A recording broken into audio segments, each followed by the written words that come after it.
And I'm live. That is pretty cool. Today is 25th of October 2025, Saturday, and we are going to do some 1500 rated questions. And yeah, that is cool. Yep. And let's just begin. That is the whole intro thing. Okay. And yes, I have to increase my rating, or like increasing the rating is not the best indicator of how much you know, but it is one of the pretty good ones, I would say. 1500, apply, and all of this. And yes, this is white mode. And yeah, this is what we will go with, white mode. Let's do this random question.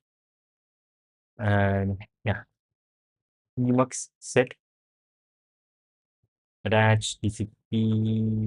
Yep, here we are. New has started. Everything seems pretty cool. Yep. And a stopwatch. Okay.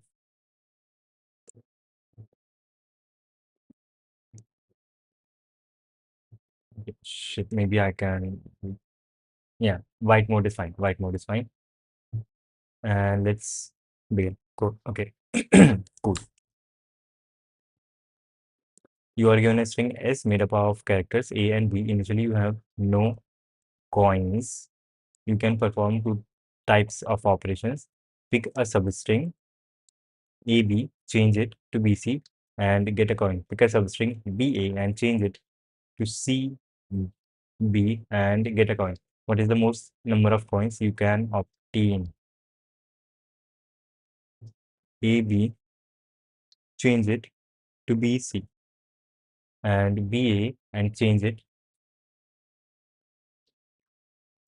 to CB.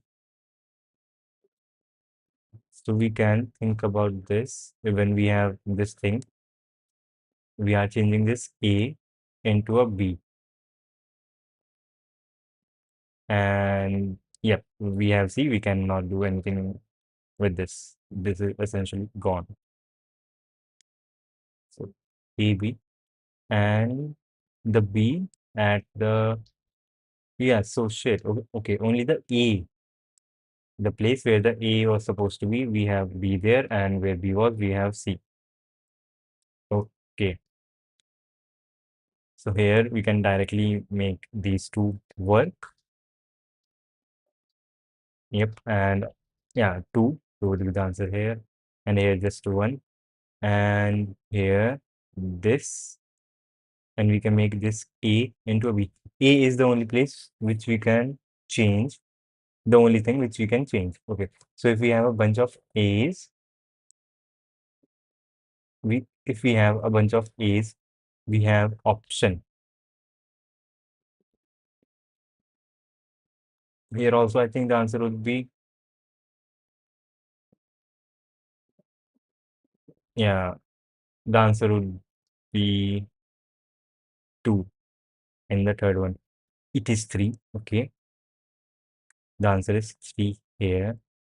We can change this and shit. Okay, we can uh change this and get a coin, and then we can change this. This thing would become a B, and then we can change this. This thing would become a B.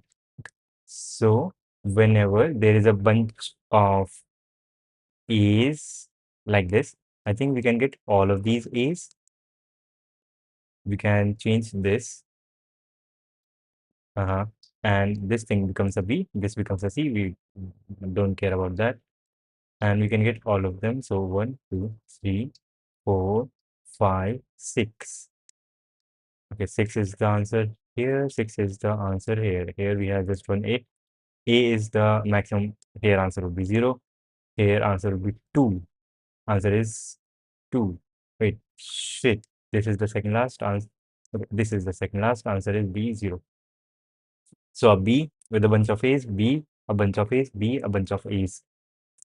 That is our answer.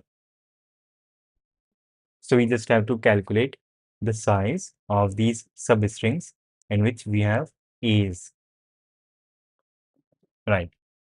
the size, and each substring which only contains A, it is divided by B's. Right. And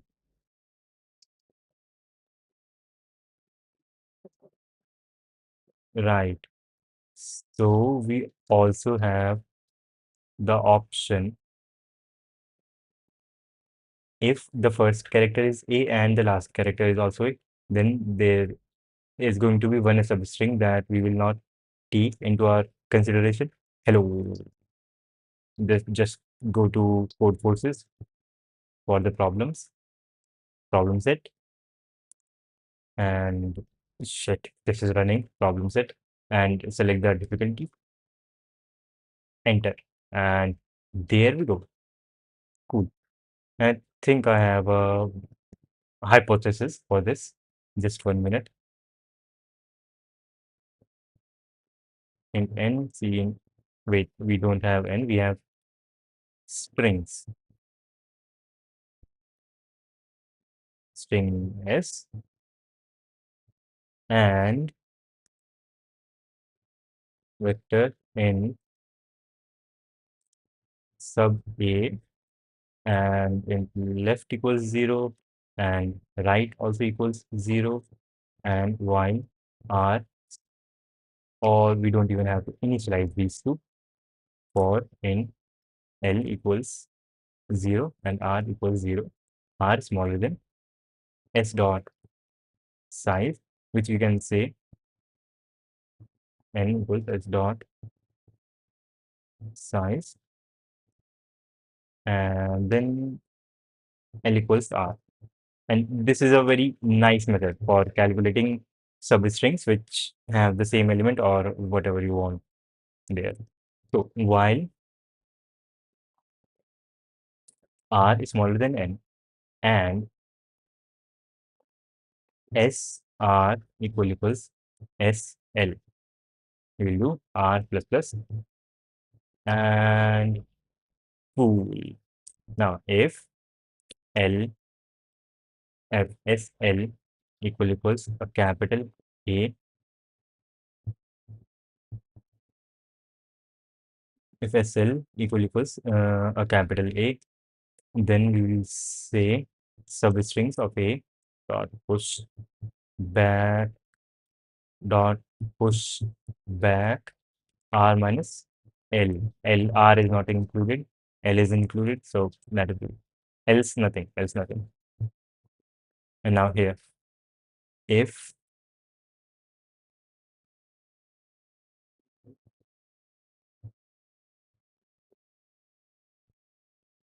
the last string and the first string, if the last one equals, if the first one equals A and s dot back also equals capital A, in this case we have to remove the smallest number from this list. Therefore, we don't even need this whole thing.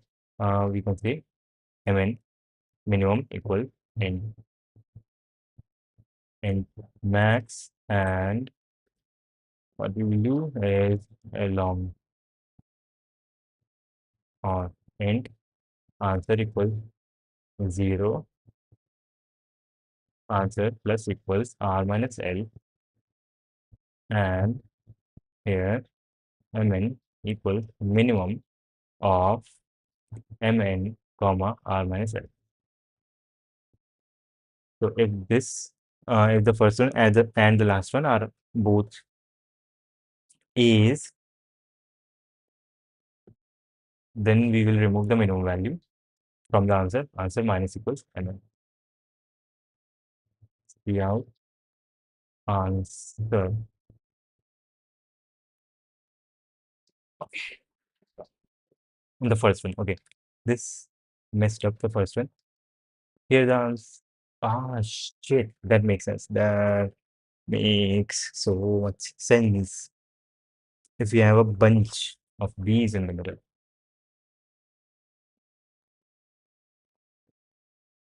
that makes sense. That makes sense. So there is only one case for which we have to reconsider. Hello. Uh, I followed this one till 1600 rating, but questions here at 1600 rating are much easier than current questions at, I would say, 14 and 1500 rating. So yeah, I switched to this thing. Hello, from which problem are you solving and which website? Code Forces. Hello, brother. Okay, shit. Also, I want to solve these problems. Yes, you can solve like exactly this problem, and you can go to Code Forces, go to problem set, search here 1500, 1500, apply, and you have all the problems at a particular rating, and just randomly start solving. And have a stopwatch, and maybe not, just do your best. That would be nice. Okay, so there could be a bunch of bees in the middle. Yes.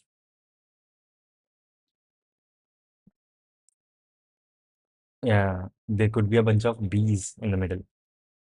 If I ever see two bees side by side, then I will be happy. Okay.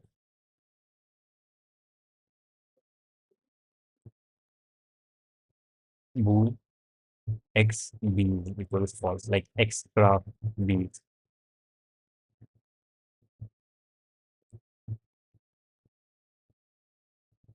Else, if R minus L greater than 1, then X B equals true.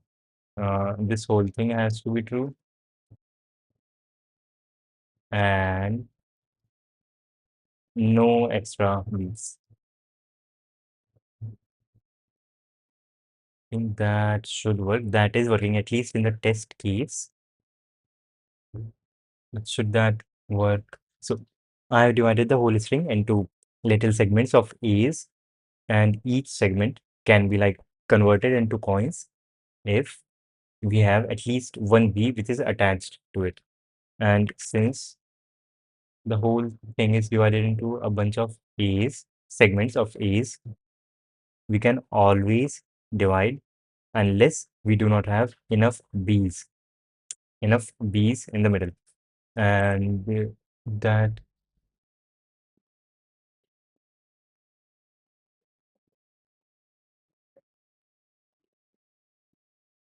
yeah, this should be cool. This should be cool. You just need one B to get a segment of A converted.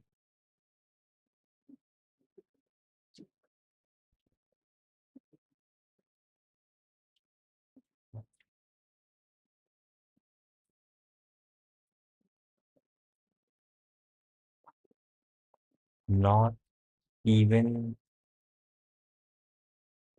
the,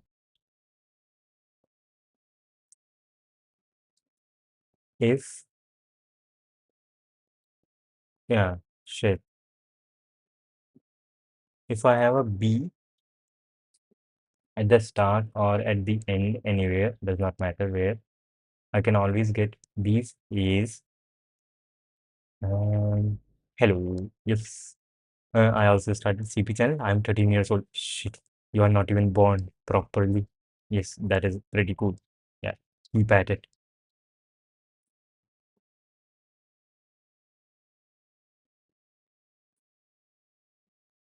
I think this should be okay.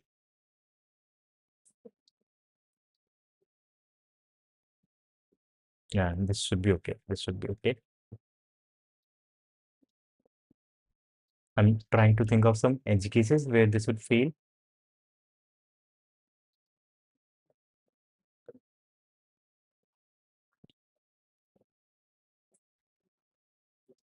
Yeah, this is okay. This is okay. Okay. Fine. Seems to be okay. And no, this is not Rust. This is C++20. Huh? Why am I not even born, bro? I guess because you're very young yet. Okay, accepted. Cool. That is very cool. That is very cool. Because when I was 13 years old, I was a retard. I was a retard. I would say even before COVID at 17 and 18. Shit, that I was 16 or 15 back then. Then what? You made my motivation go to go. No, no. I mean, this is very good. It's starting. You have uh, what is good uh, starting in about starting in is that you can make a lot of mistakes and they will not hurt you too much. For me, if I mess up or mess up in the sense if I give a lot of my time into something and it does not come give me something back, then I have wasted like 3 4 months of my life. And but I'm expected to have a job in maybe next year, so I don't have so much time to waste. But you can you can get into a lot of things and there won't be consequences, so that is pretty cool. You have a lot of freedom in that sense and not a lot of responsibilities. I mean, I should not say you don't have responsibilities, but keep solving. Yo, let's go. Okay, first question done, which is very cool. Guess the tree. Let's go. Mm, mm. Should I will open it in a new tab. Okay, cool.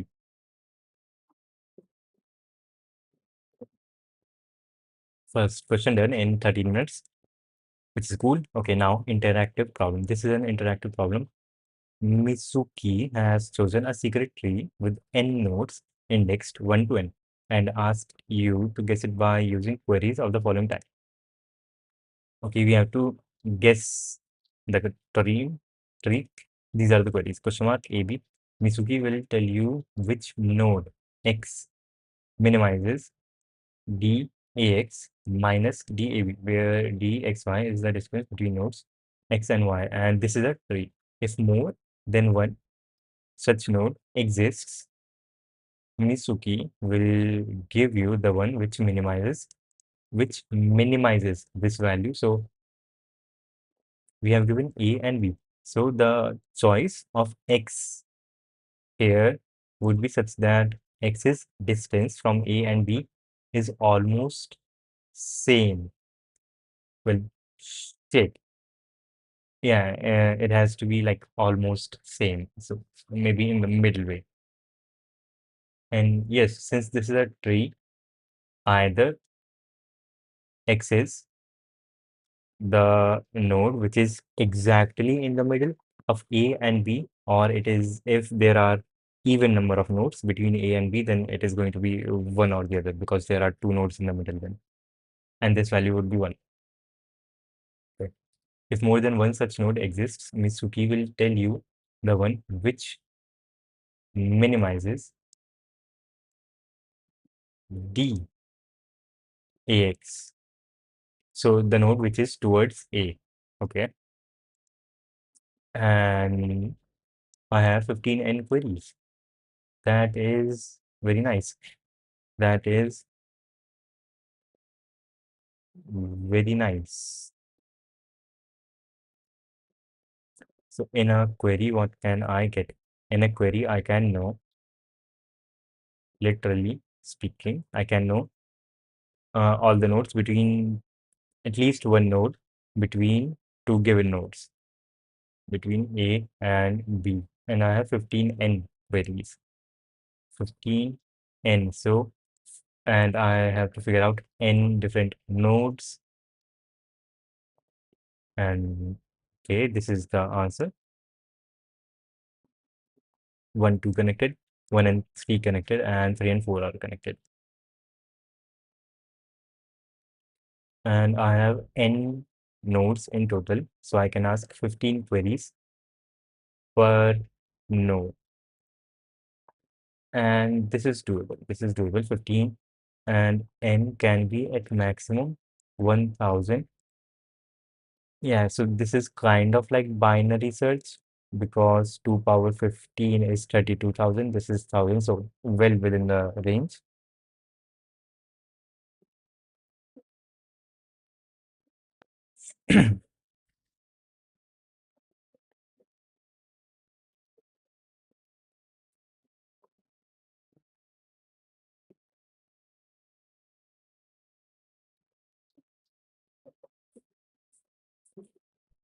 And we do know that there are going to be n minus 1 edges. Yeah, we do know that there are going to be n minus 1 edges. So, okay, since we have n beforehand, 1 and n, we will ask about the node between 1 and n.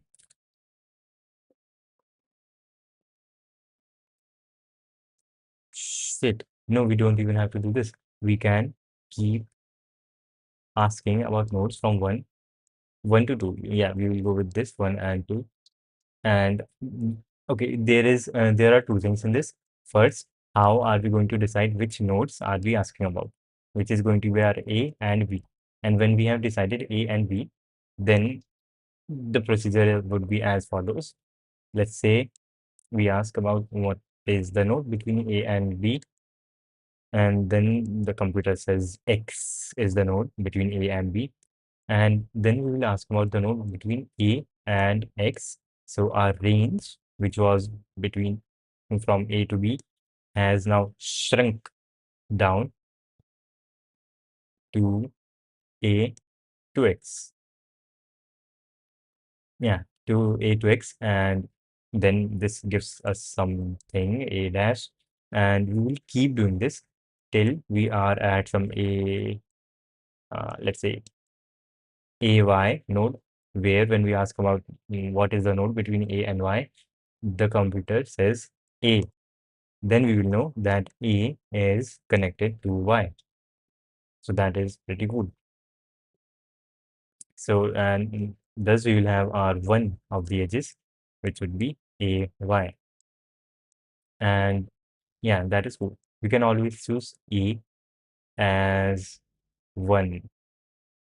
And since n can be at most 1000, so to figure out all of the edges, uh, to figure out all of the edges, all of the nodes which are directly connected to 1,000, 15,000, and is at max 1,000. So yeah, this will take at most 10 tries to figure out one node that is connected to 1. Right, right. And this gives us one edge in 10 tries. Okay, and we have n minus 1 edges to figure out in total. And in 10 tries, we can figure out one of those edges. Now, the main problem would be to figure out which nodes to begin with. Yeah,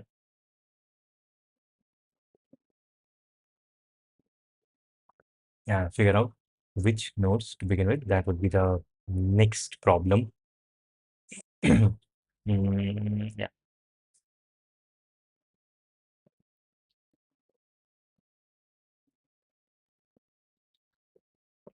and we cannot always go from by taking 1 as the first node and taking A equals to 1 and B equals to like 2, 3, 4, 5, 6 till 1,000. That is very bad because not every node is connected to 1, right? Yeah. We can also have a map, I think. Yeah, we can also have a map in which we will store values of A and B whenever we are going through such a value. And if we see that we are going through this again, then we will stop, right? Yeah. Shit, we can just do n square. We can do n square. Yes, shit, we can go n square. Yeah, yeah. Yeah, we can go n square. Makes sense. Makes sense. We can go n square and Okay, we have to write an interactive program that is very much doable. New.cpp. And this is an interactive problem. One means one test case, and we have 4 as the number.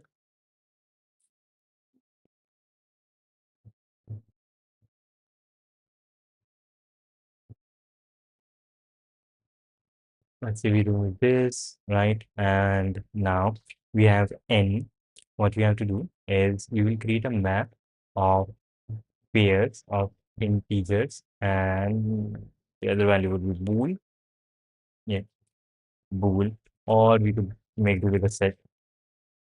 Yeah, we can make do with a set because we just need to know if this number is present, or we don't even need this. We don't even need this. Because we are going n square, so we are checking every node is connected with every other node or not. Yeah.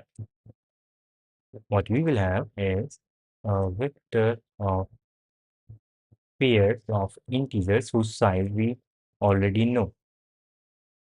Edges is the name and size is n minus 1.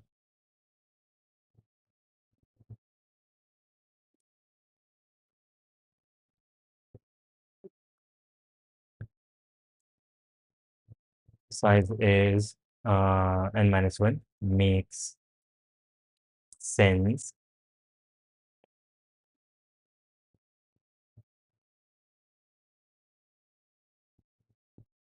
Okay, and int I equals 0 to give the, okay, we don't have to give in the size beforehand.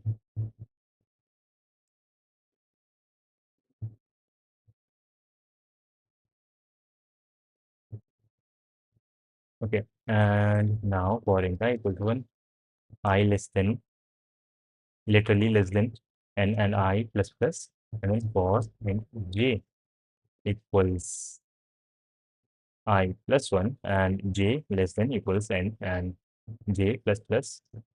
And we will ask this question. See out, are these two nodes connected? Question mark. I think, yeah, I'll use scanf and printer. Though I can use this thing here, makes sense. And here I can use printf. Question mark, a number, another number, new line, I, comma j, are these two connected? And in C, and then Cn, C, taking C, if C equals I, then we will say that I and j are connected. So edges, push back I, comma j. And yeah, after this whole thing is done,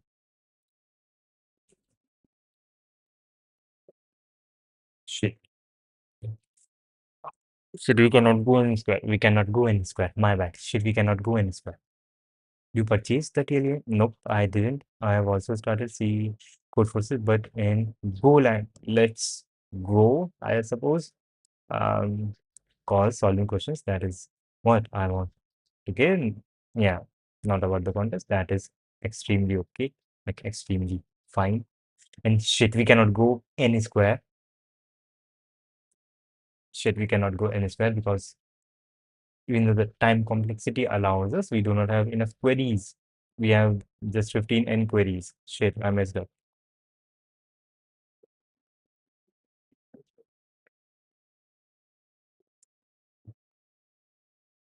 Shit. Okay, shit. I did mess up. And I guess we should use advantage of the fact that this is a tree. Yes. And 15 n queries. So something similar to binary search is what we have to do. How do you get motivated? Uh, I think about this. Well, I do not have anything better to do. That is how I like to think about this. Like, what else could I be doing other than solving questions at this particular moment of time in my life? Right? There doesn't seem to be anything more important than this. Like, yeah,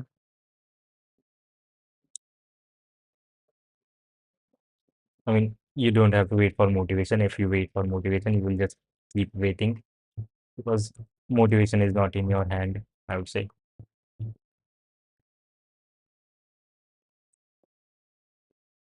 And yes, shit. And Square, you only have 15n queries. 15n is not a very big number. Too much brutal reply. I mean, yes. And shit, also, shit, to speak a bit more, I would say my personal philosophy is that of Albert Camus, L-E-B-E-R-T, Albert Camus. And he says that inherently, shit, the fall. Why is this in Hindi? Uh, yeah, he says that inherently there is no meaning in life. And yeah, there is like literally no meaning in life. And if you are thinking that maybe getting good grades or having a higher rating in code forces or something like that, uh, everything other than death is just a distraction, and death and suicide is the main thing. Like, why live when you have the option to just kill yourself?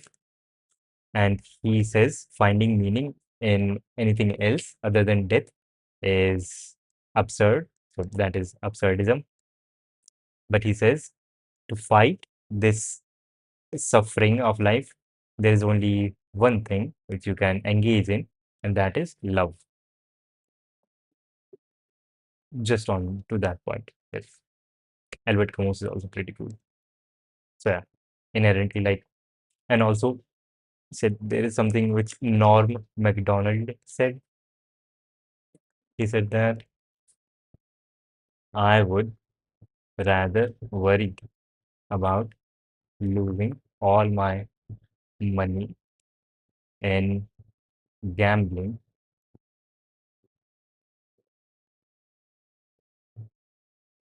uh, uh, shit. I remember the quote, but what were the exact words?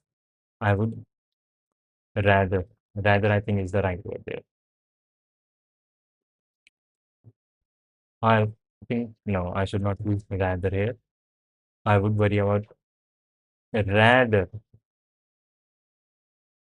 will come here, rather than death. Yeah, which is like pretty cool. Norm MacDonald.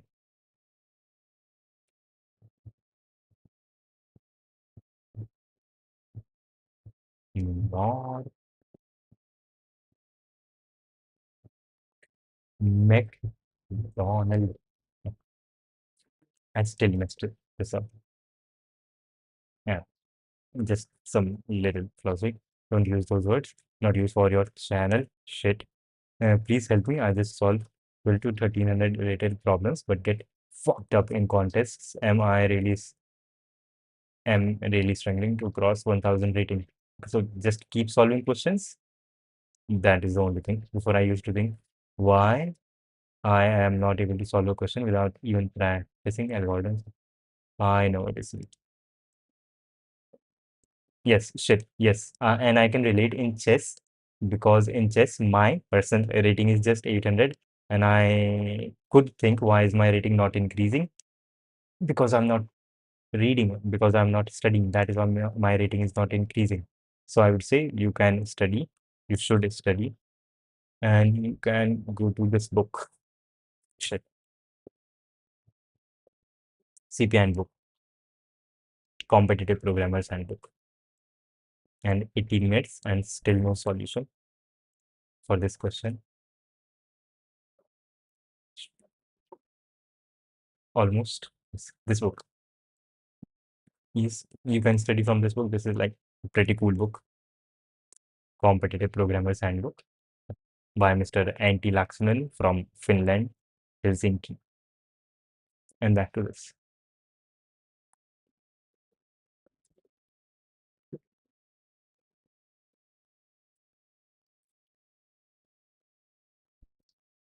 Guess the tree. We have to figure out the tree. So we have to figure out the tree, what the tree is, by asking questions and a little bit of. And by the way, Norm Macdonald was a comedian. Just to put it out there, yeah, he was a very good comedian, comic.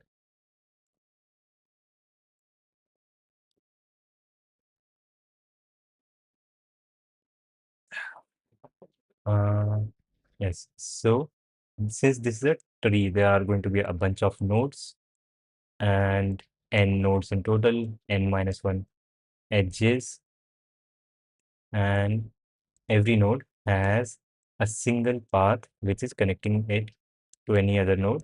And okay, that is cool. So if we begin with any two nodes randomly, we will get one of the nodes which is in the middle. Let's say we chose this as A, we chose this as B, then we will get this as X, and we will now ask what are the nodes between A and X. So we have shifted our B from this to this one, and now we will ask what are the nodes between A and X, and now we will get like A. If there were, let's say if this is A and we have B here, and in the middle we had odd number of nodes, then we will get the middle one. But if we had even number of nodes, then we will get the node which is towards A. And in this case, we have no nodes.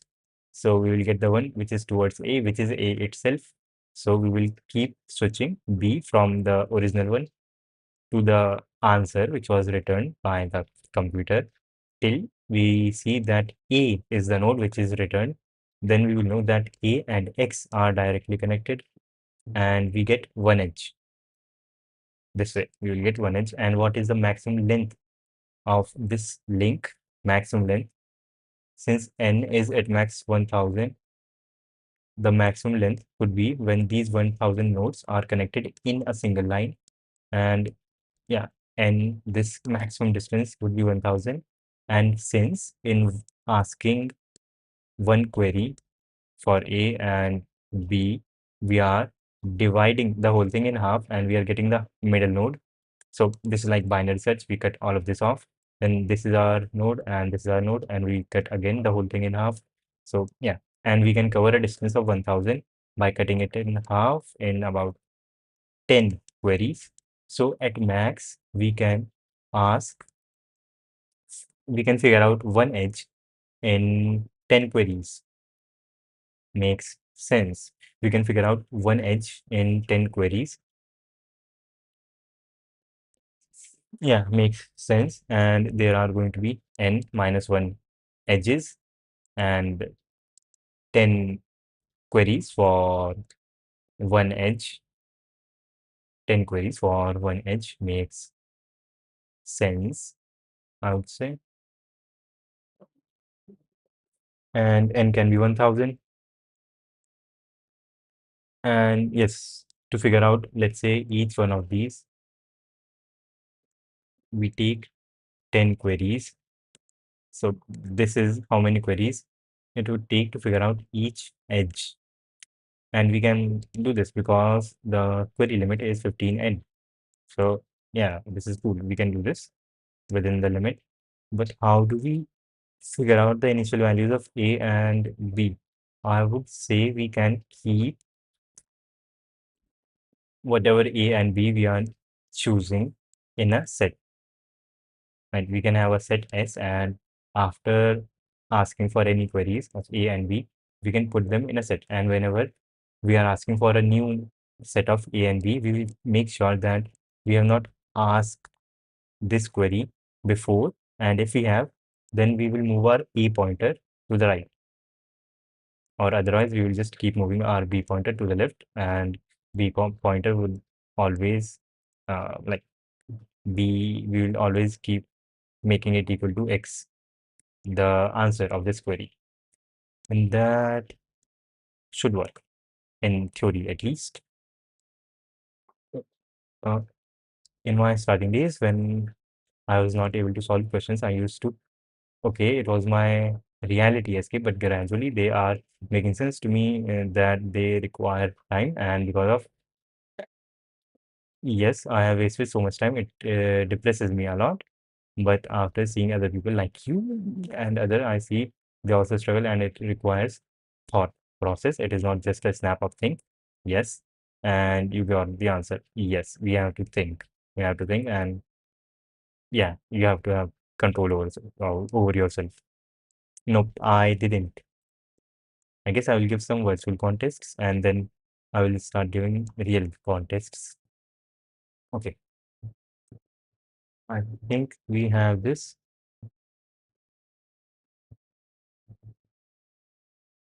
Our answers should be in the edges and set, pair, and use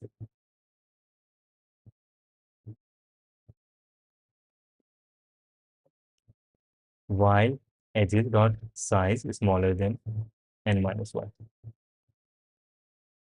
And we will say and L equals 0 or L equals 1.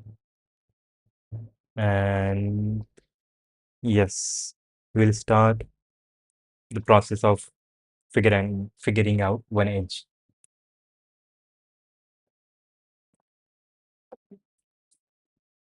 So we will begin with n r equals n, and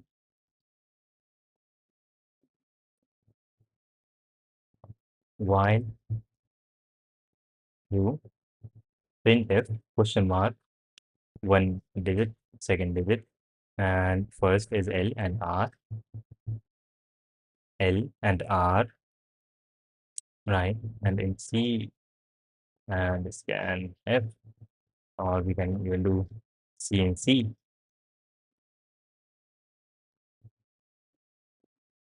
Yes, using streams and printf, I think works. It should work. It should work. Should work.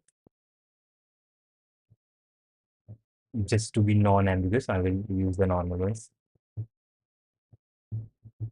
and we can test later. Okay. Scanf, we will see C, and yes, shit. But before asking, we will make sure if use dot count L and R. If this has been used before, then break, but before breaking, do L plus plus. Before break L plus plus, and else is not, yeah, else. And do this, and also use dot insert L comma R. We scan F, C, D, take the input and make R equals to C, or X would be a better number here.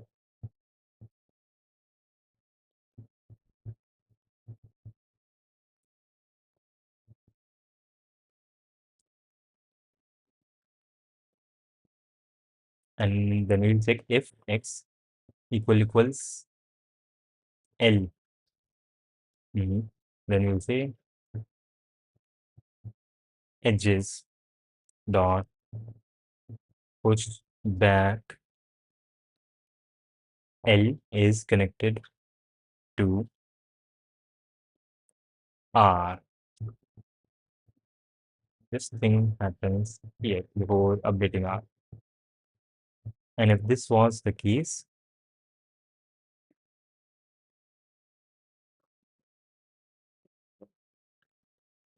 yes, if this was the case, then we'll do uh,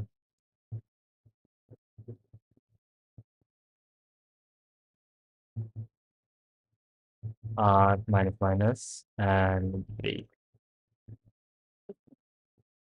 Otherwise this, and here r equals that. So that we always start from the end and our left pointer is always moving once, and we can afford n square time complexity.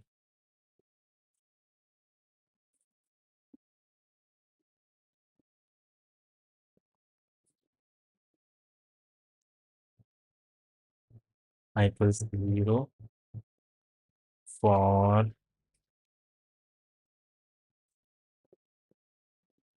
we'll say auto x comma y in edges.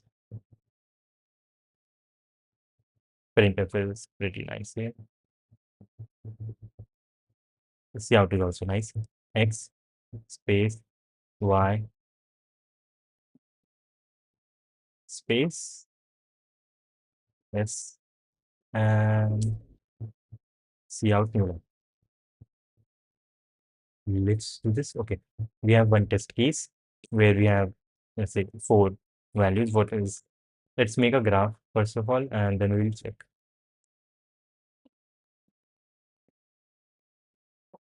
Random nodes, let's say we'll have 7 nodes, that is 7, and connected, connected, connected, connected. Yeah, like this. 1, 2, 3, 4, 5, 6, 7. And let's restart the program.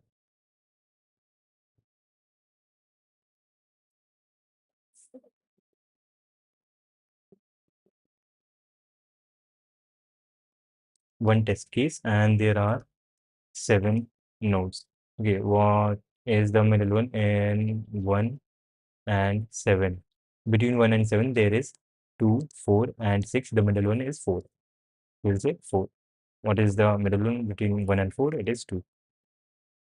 What is the one between 1 and 2? It is 1.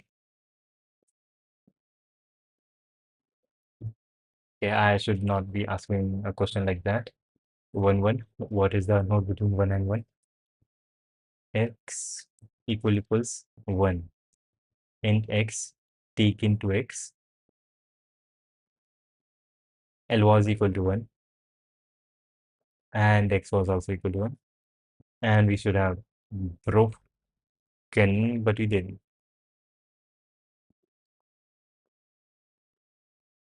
Yes, which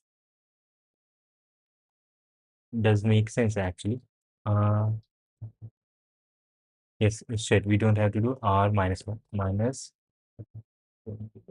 in r.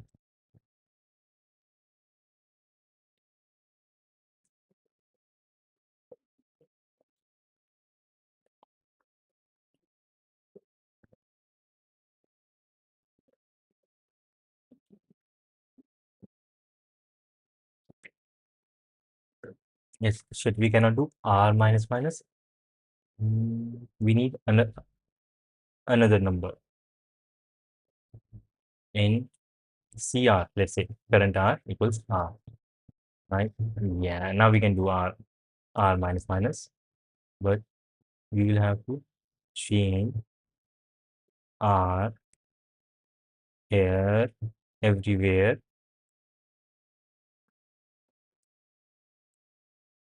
even here, to be equal to CR. Substitute R with CR, and shit, is it? I think it is T. Yes, yes, yes, no, no. Should I mess up?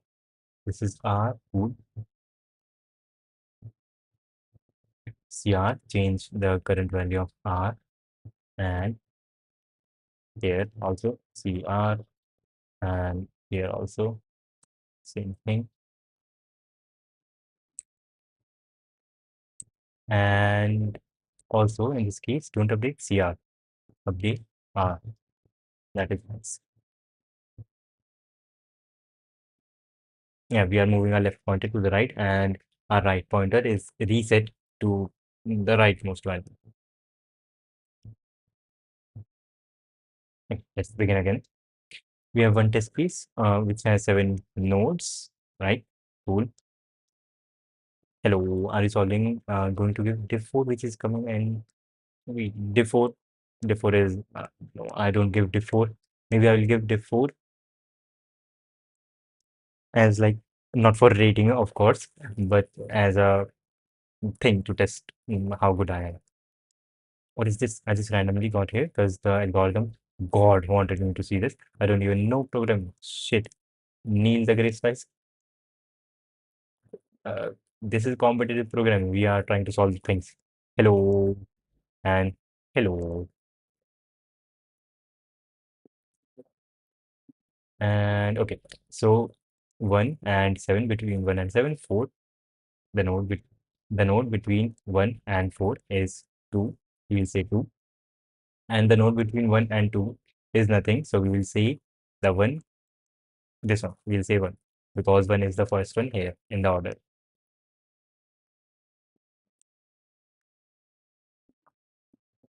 Shit, I am unable to input. Shit, I messed up the program.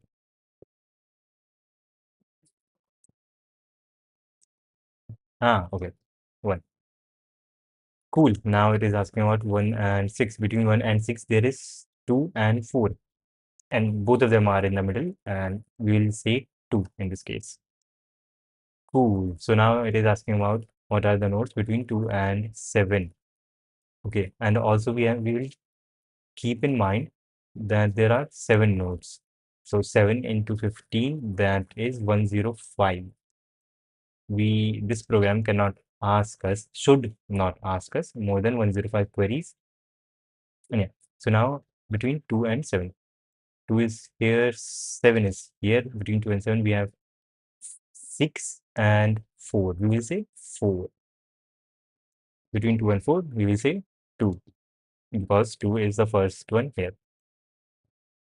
2. Now it is asking about between 2 and 6. Between 2 and 6, again, we will say 4. Cool. Now about between 3 and 7. 3 and 7, we just have 6. We'll say 6. Now between 3 and 6, 3 again. Cool. Now between 4 and 7, 4 and 7, we have just 6. We'll say 6. Now between 4 and 6, we'll say 4 because 4 is the first one. First one in this order. Okay. Now between 5 and 7. 5 and 7. 5. We'll say 5. Now between 5 and 6. 5 and 6, we'll say 7. 7 is in the middle. And now between 6 and 7. Between 6 and 7, we will say 6. And cool. Now the program, based on all that input, said that 1 and 2 are connected. 1 and 2 are connected. So, okay. One edge done. This one edge done. Then program says 2 and 4 are connected. 2 and 4 are connected. That is also cool. Then it says 3 and 6 are connected. 3 and 6 are connected. True. Then 4 and 6 are connected. 4 and 6 are connected. Cool. Then 5 and 7 and 6 and 7. 5 and 7 are connected and 6 and 7 are connected. Goddamn. Okay, cool. Ah, this does work. Submit. We will submit and let's hope. Hope. Hello. By the way, you solving which problem? Me solving. Okay, this is running. Me problem running right now. Shit. Okay, it seems to be stuck. Maybe I messed up the taking input and outputting the output part.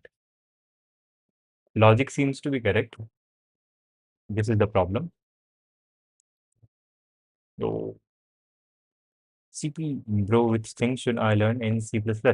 There are a lot of things for CP, for competitive programming. Well, I would say look at, okay, yes. So I messed up the taking input and output part. I would say just start solving questions. That is the best thing. CPHP, Competitive Programmer's Handbook. Start reading from this book. Yeah, you will see which things are more important and you can learn them. I know maps, sets, queues, lists. We don't use lists. Lists are like very slow. STL thingies. STL is nice. Hello. Damn.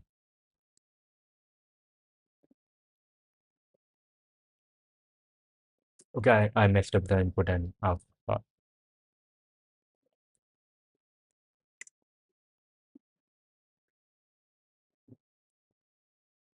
Of course. Of course.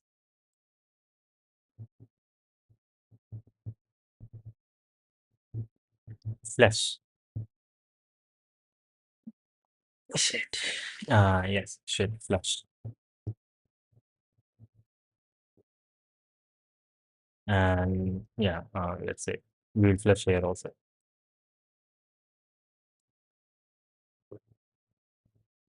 And is there any other place you'd like to flush? No.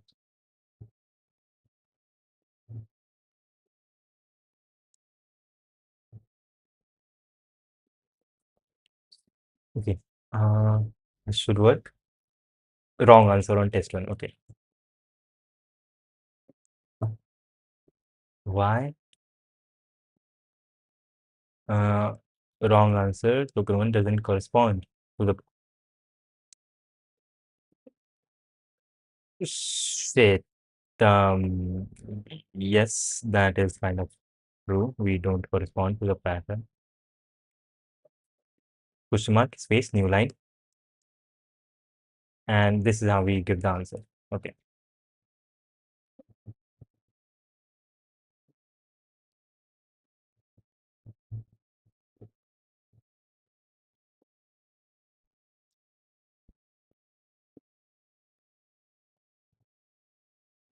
Okay. Okay. Shit. The algorithm is right. We are just messing up. Wrong to exclamation mark and then a space. The algorithm is right, but we are just messing up how we are outputting the answer.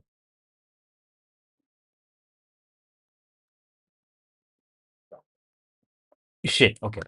Now I guess there's something else which is wrong. We should not look at incorrect. Okay, we are giving incorrect answer. Okay. We are giving incorrect answer.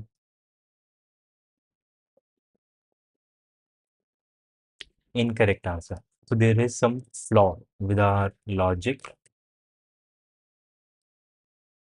Left starts from 1, right starts from n, which is true. That is how things should be. And let's, instead of this, use C out and C in. L,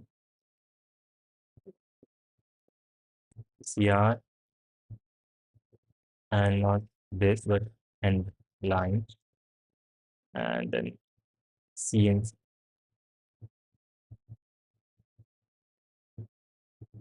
And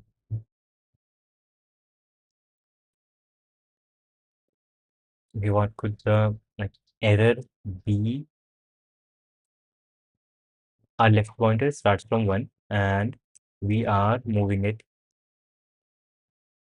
in this case whenever we are moving the left pointer, but we should not be doing this. We should not be doing this. Shit, yes, we should not be doing this. We should be instead making r minus minus and grave. But then when are we going to remove the left pointer? When are we going to increase the left pointer?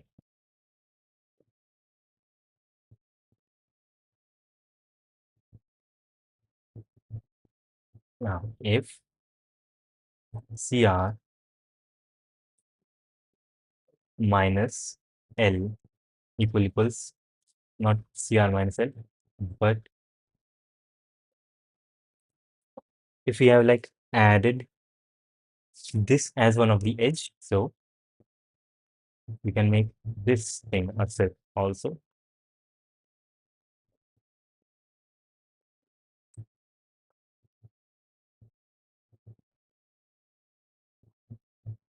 Okay, so this part is telling us we have asked this query before. And now if we have not even asked about this query, but this is one of the edges. Shit, that would not work. That would still not work. Yeah, that would not work. That is not the right thing.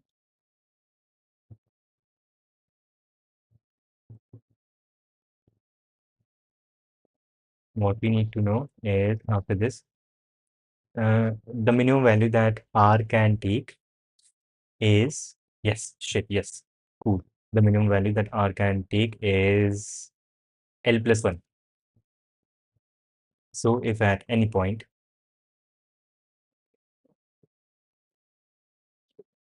shit, no, that is not even the right thing.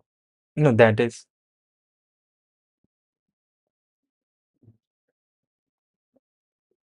how do you know? How do we know that we have gone through every node with this current node?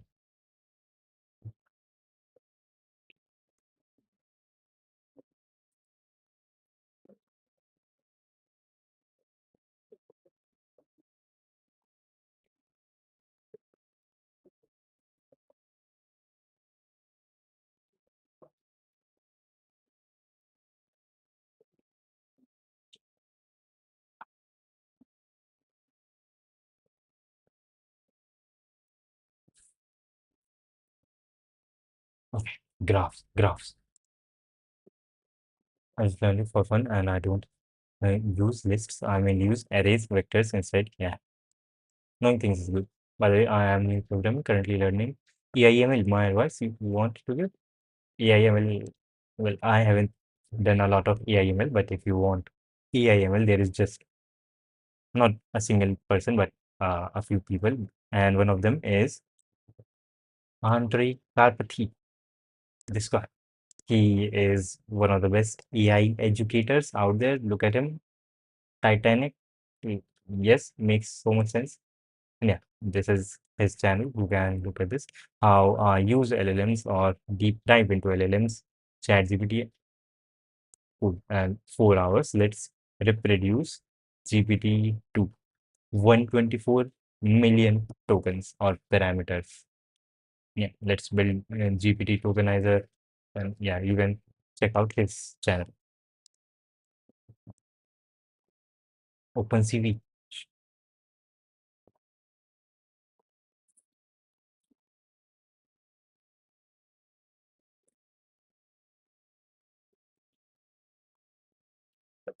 Fused.count.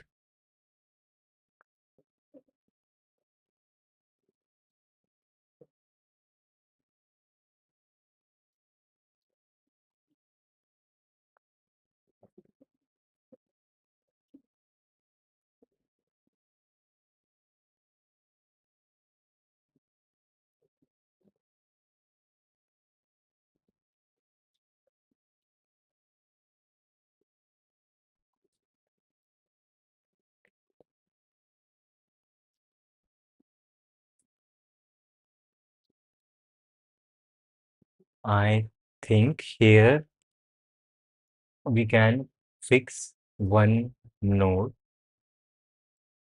We can fix one node. Let's say we fix one any random node, let's say the nth node, and then we will start from here, right? We will always keep using this as our B, the second value, and we will use this as our A, and we will keep getting closer to this number, right? By changing our B to be equal to the X, whatever the output we get. And we will figure out which edge this node is connected to. right? Or which other node this node is connected to, right? So that will fix one thing. And right, then we can move our A to the next node, which this one is connected to. Yes.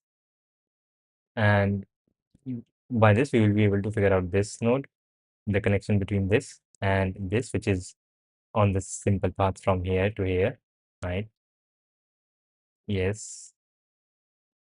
And yes, shit. Yes, we can just pick up anything and treat it as the root. Okay, good, cool, cool. Okay.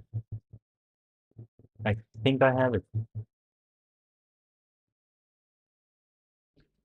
Yes, okay. And use would be a set of integers now, or a Boolean vector. Use size n plus 1, everything is false. And yes, cool.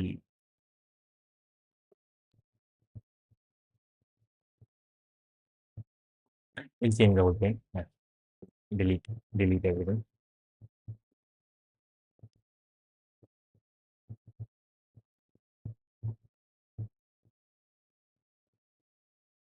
Okay, now we'll take the first node,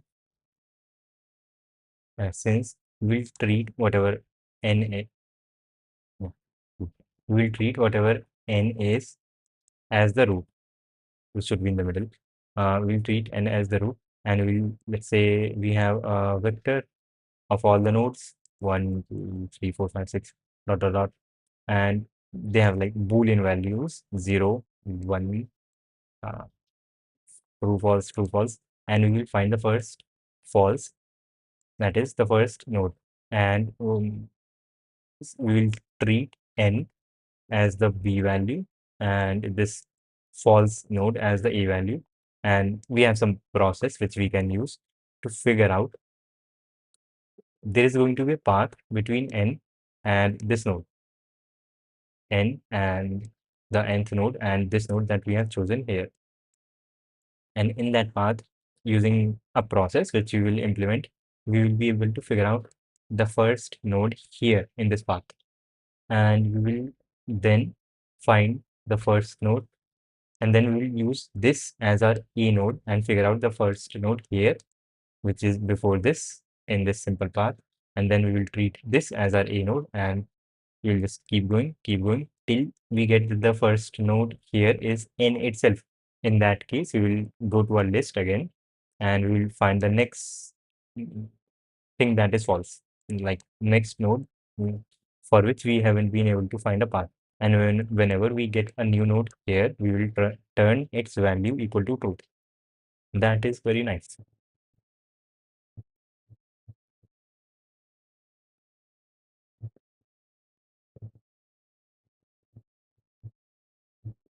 Size smaller than n minus 1.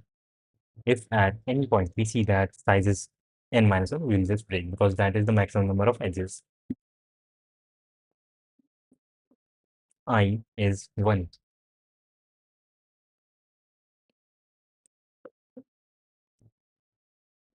And use n equals. Pretty true. Now, what we'll say, while I is smaller than n. And shit, we can here say, while I is smaller than n. While I is smaller than n and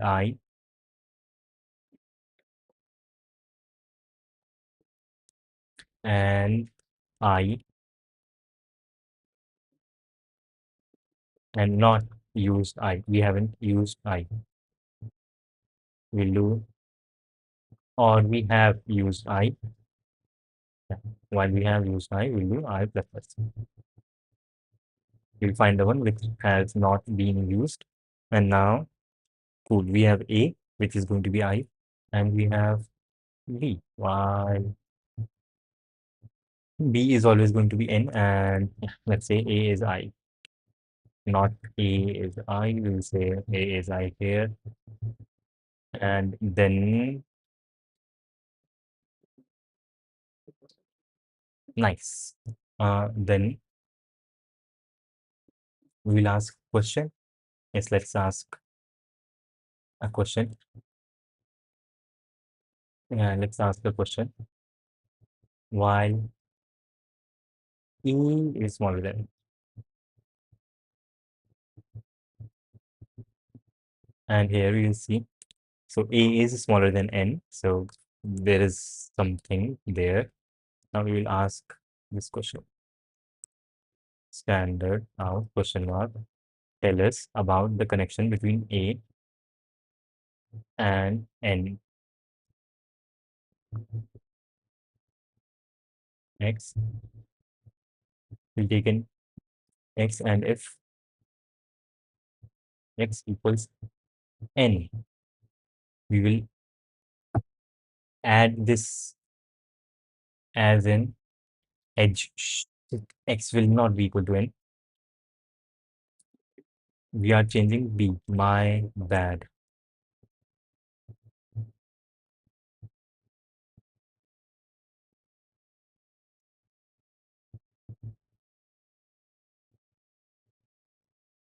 If X equals A, then edges dot edges is a set.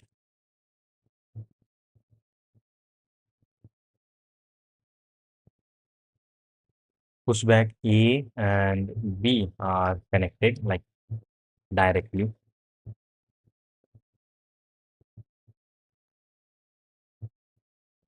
And when this is the case, and yes, when will we stop? We will stop. We will stop. Don't worry. Okay, so we have a direct connection, in which case we will update A should become equal to B, and yeah, B will become back equal to N. And yes, if B were N right here, say here, A is smaller than N. A cannot be equal to N.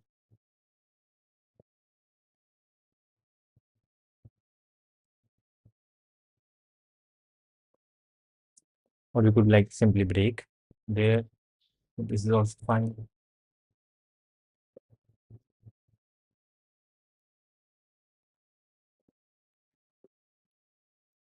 Yes, and also we will have to see, say use, we have use A equals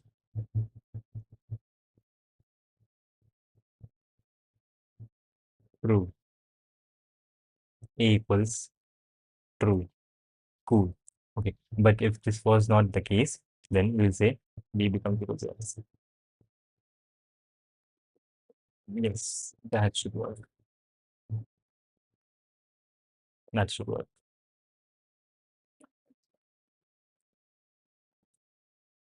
That should work.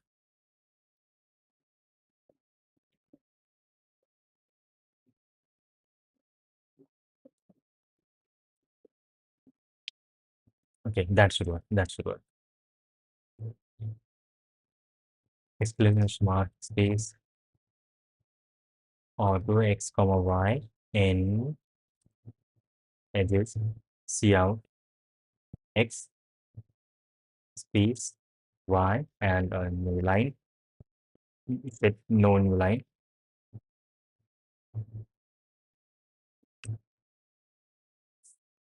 And line, and yes, here also you have to use end line.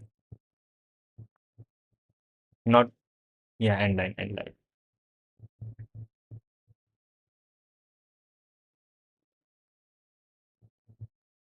Okay, let's see.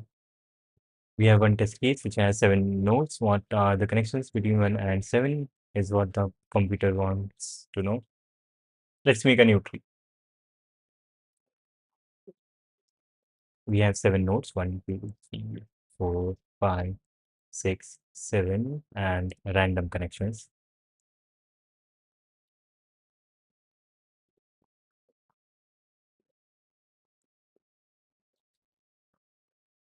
Okay.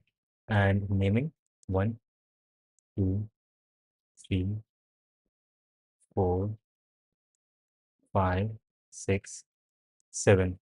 Okay. And now we have to answer for 1 and 7. 1 and 7, between 1 and 7, we have this is 6, mother.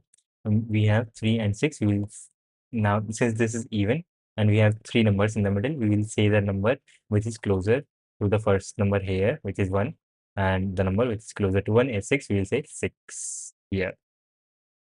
A lot of things. 6, we will say 6. And between 1 and 6, 1. Cool. Now it wants to know between 1 and. Okay, shit, we messed up in the start itself. Okay, shit.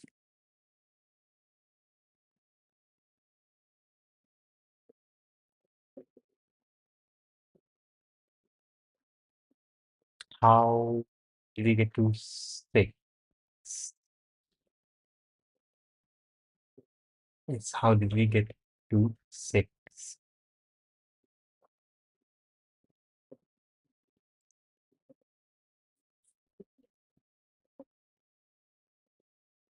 For 1 and 7, we gave 6. 6 was not equal to A, so we got here. B became equal to 6. So 1 and 6. And between 1 and 6, we said 6. We said 1, 1, 1 equal. So we added that, right? And then we said A equals B, B is 6, and B equals N.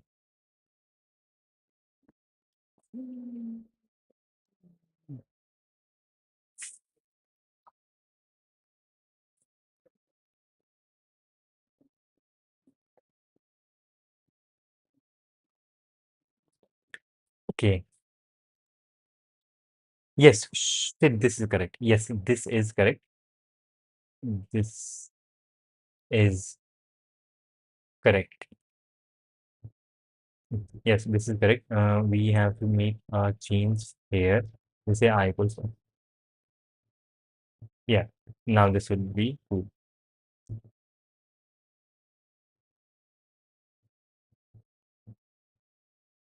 Right, cool. One test case, 7 nodes. Between 1 and 7, we'll say 6. Between 1 and 6, we'll say 1. Between 6 and 7, 3 is in the middle, we'll say 3. And between 6 and 3, there is nothing in the middle. We will say the one which is closer to the first number here, which is just 6 itself. 6, cool. Okay, between 3 and 7, we'll say 3. Cool. Now between 1 and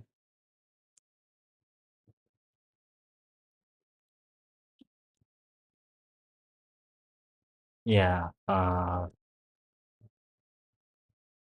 what is I is a good question.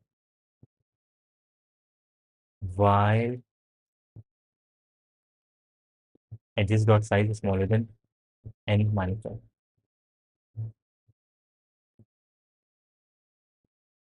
After this, we will say use I equals true because we are going with I.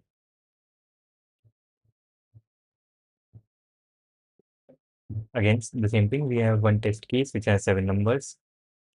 Between 1 and 7, we have 6. Between 1 and 6, we have 1. Between 6 and 7, we have 3.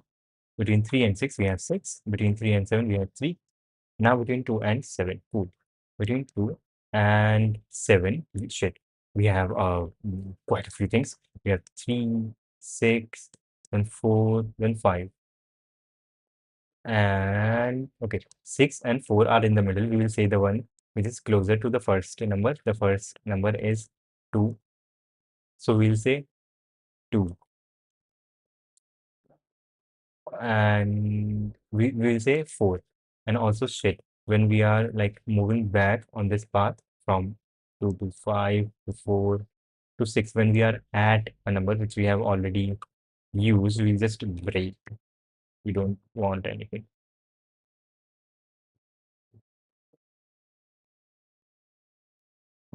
if this and a if use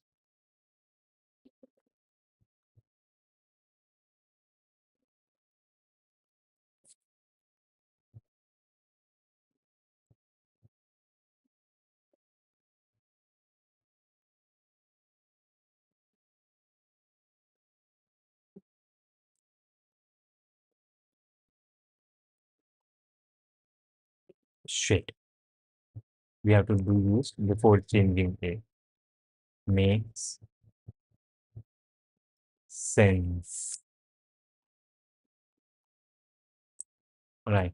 And if use a then break.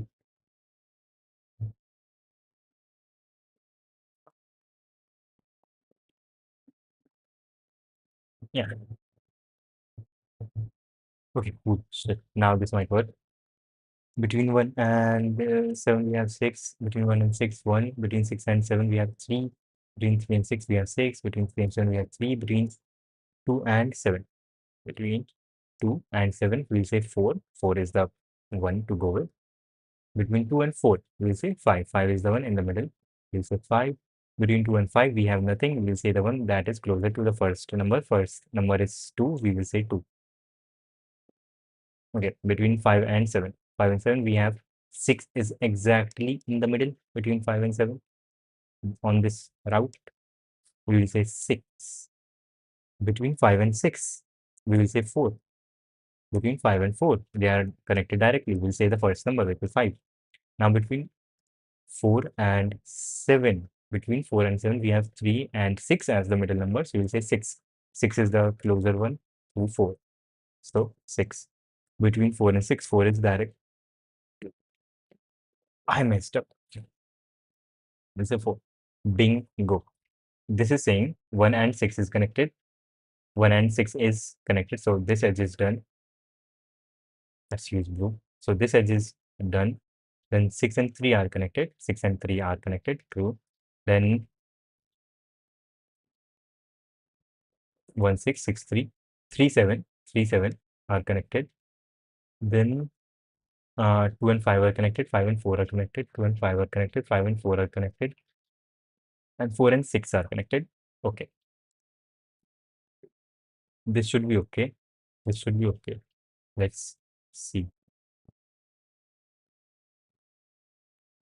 This should be okay. Like actually, is assembly super crazy and hard? You can do it. Not very hard. If you want to do it, you can do it. Look at this. Very nice. This is very cool. Okay. Shit, but it's still 1 hour is quite long. And the reason that I was able to do this question is because I had the brilliant, not idea, this was not original idea. Uh, yeah, I had the idea that I can pick one node and use that node as a tree and use that node as a root. And this idea comes from CP handbook. There is a chapter, of course, there is a chapter for everything here. Shortest path, I think, or tree algorithms, yes. And there is a specific line.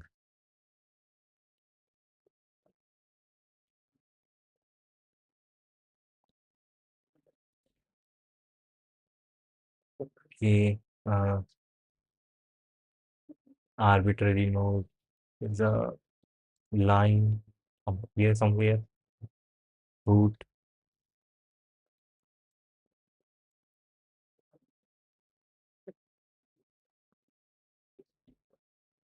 root as in bare root.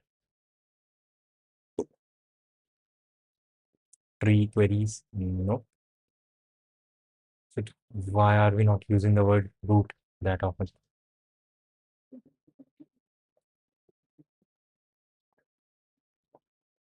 Graph traversal. No.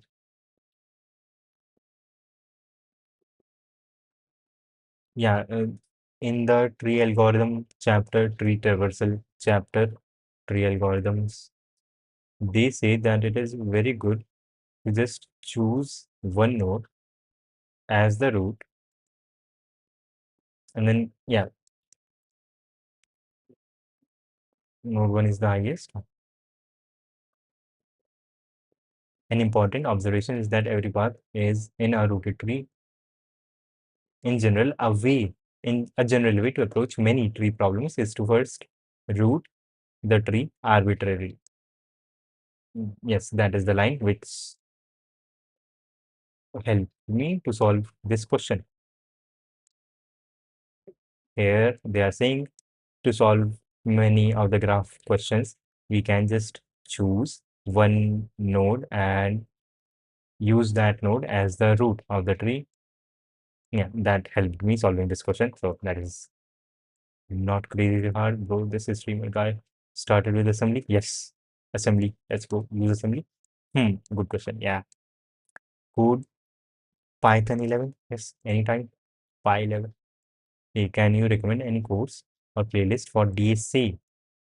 For DSA, need code.io, I would say. This is pretty cool.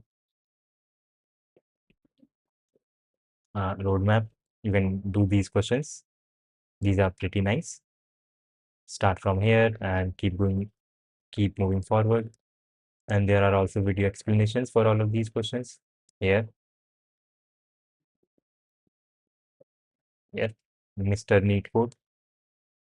So this is pretty nice. You can use this. And on to the next question. Okay, we have done 2 questions till now. And shit, this one took more than 1 hour, but okay, this is nice. Okay, fine, acceptable. On to the next question.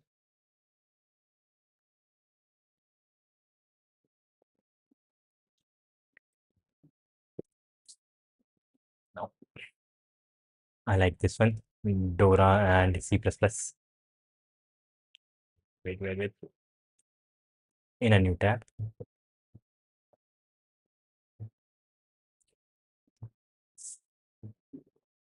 This was nice. I think, okay, shit. Now that we have done this question, I think we can do some experimentation. Let's use printf question mark one number, another number, new line. First number is A, second is B. Spelling is wrong. Printf, and then plus std out and cnx. Yeah, let's just interlink or intermingle these things and see how this goes. Yeah, this should also work. This should also work because we don't have that line here which says IO, I think, or OS dot. Should I forgot the exact line, but the purpose is to make this IO stream sync with stdio equals false. Yeah, we don't have this line, which means standard output, standard input and output, which is printf and scanf, they are in sync with IO stream. IO stream, we access IO stream using these things, C in and C out. So these two things should be in sync, and we can change them, use them as like this interchangeably, however we like. So let's see if this works. And I think this should work. The question was guess the tree. Go submit.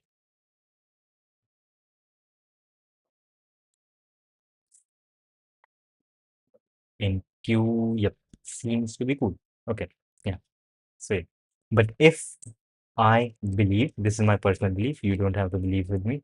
IO, if you were to do IO stream dot or this sync with standard input output false, then I think this would still work because these two things are okay, because I am flushing this thing before taking in input. So this should still work even with this line. Let's see. Even when these two are not synced, this should work.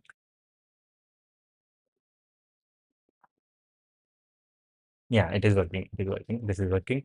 And let's do some more experimentation.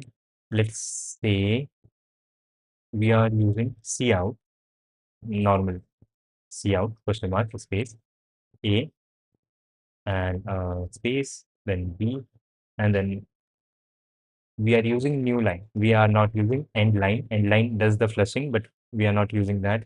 We are using new line.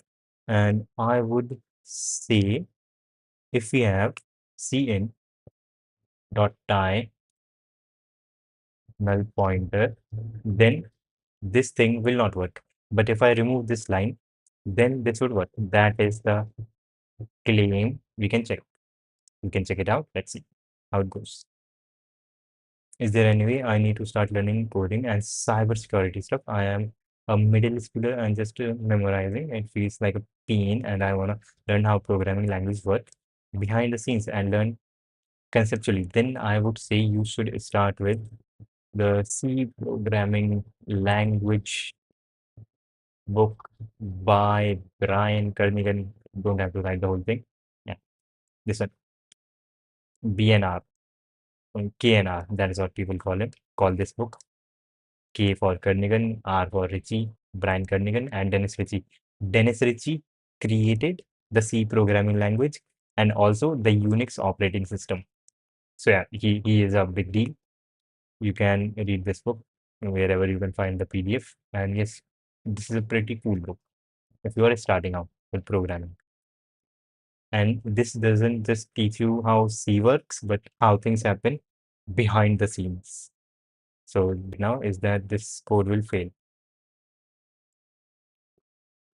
So that is a gamble.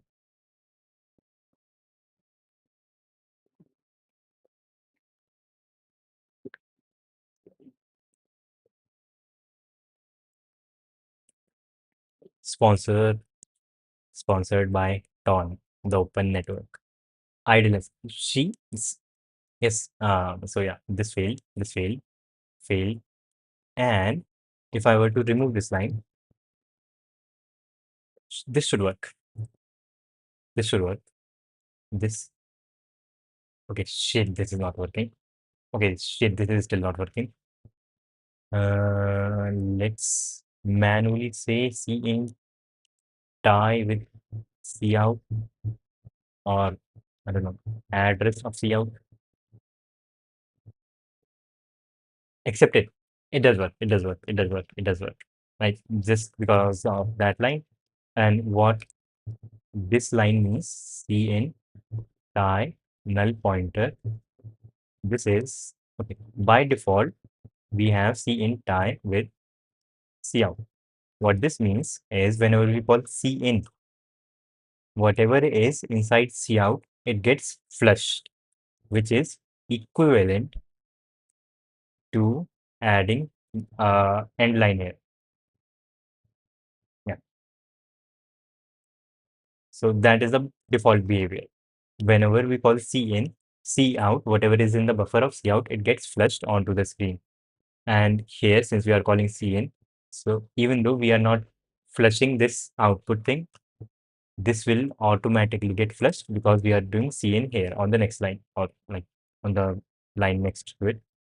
But if we say tie cin with null pointer, then that default behavior is overwritten, and this thing, whatever is in the cout buffer, it does not get flushed out onto the screen whenever we call cin, and therefore we have to manually, to make this work, we have to add end line manually to flush the buffer.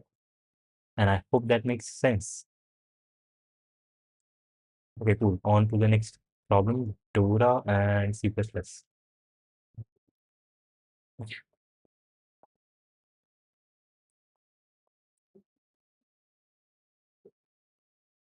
And before I start, I will have to go to the washroom, and shit, my laptop is going to burst open.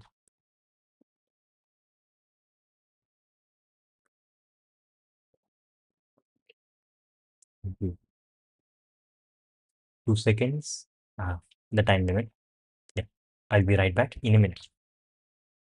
Washroom break.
Let's do more questions.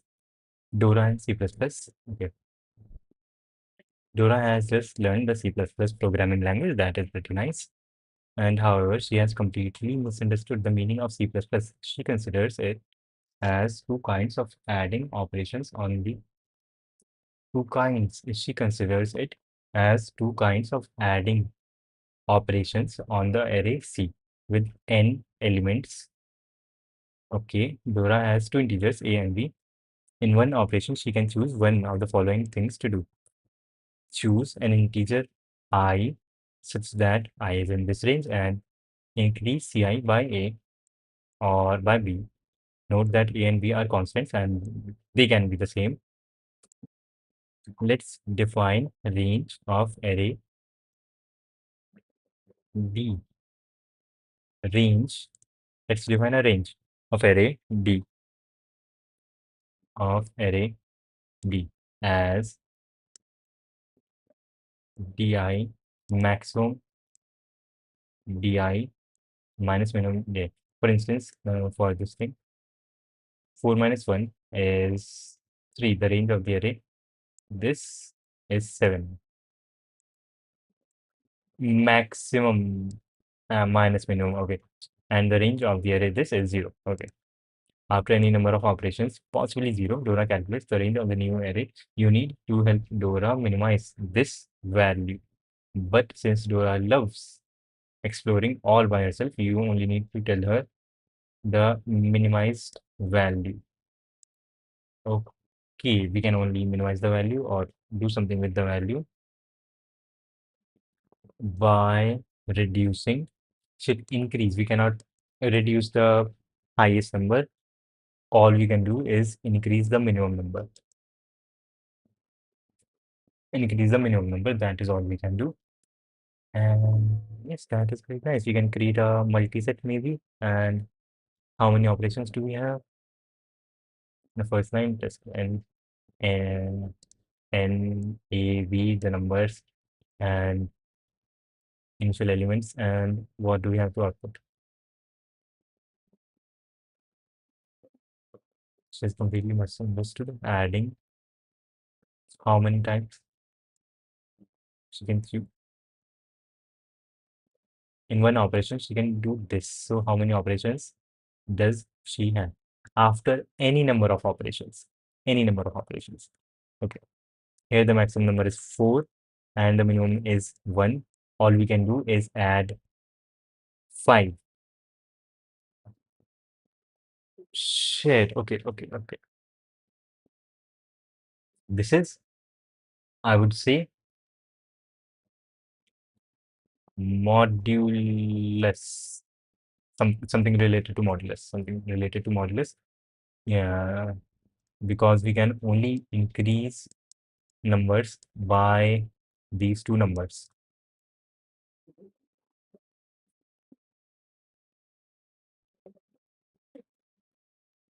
So this has to do something related to the modulus. And okay, say modulo. We will take modulo of these two numbers.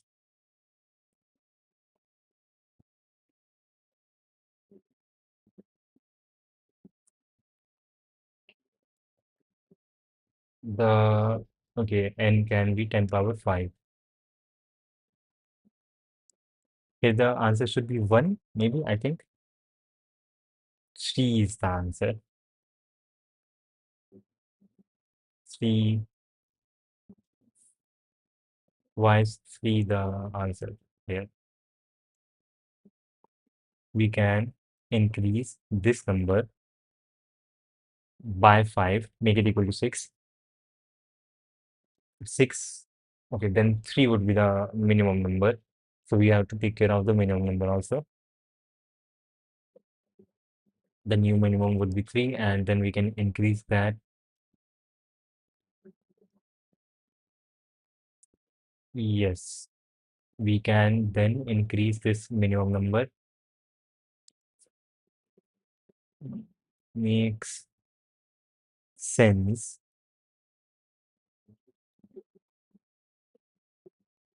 So the maximum difference. Okay. Okay. We'll take modulo of all of these numbers with 2 and 3. I think the answer here should be 1 for the second one, or 0. Why is this 0? Because 0, 0, I suppose.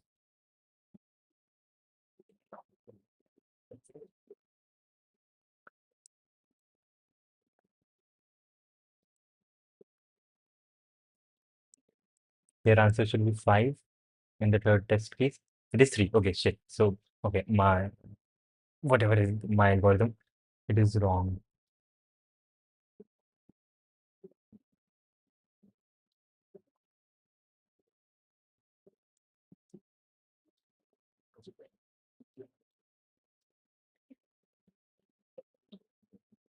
This is 3. 3.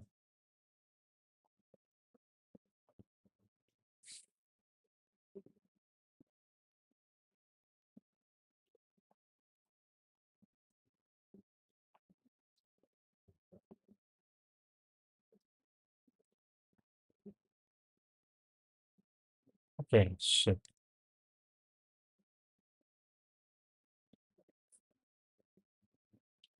What we do not want is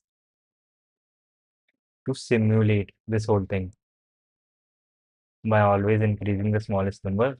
That would not be very helpful. Or it could be. Wait, I think that is also a no, no, no, no. Because we have two numbers, right? We have two numbers, and we don't know how big we should make this current number by adding, by keeping adding numbers.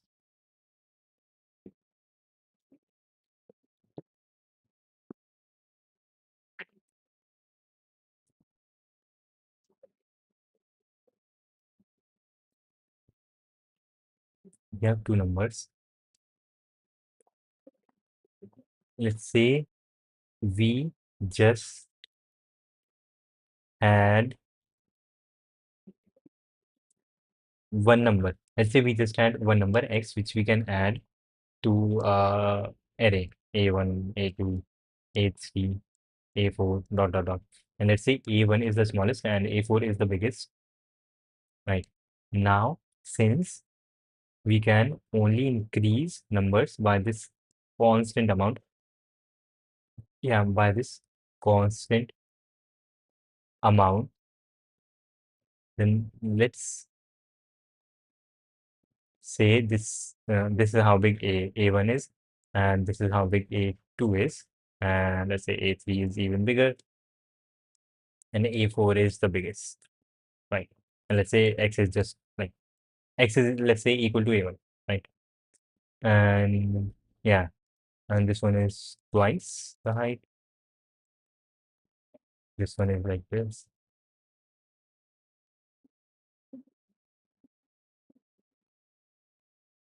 Yes, okay. So that's how the things are divided. Let's say, and then we increase a1 by x. So we get here, right? Now a1 is also equal to a2, and the minimum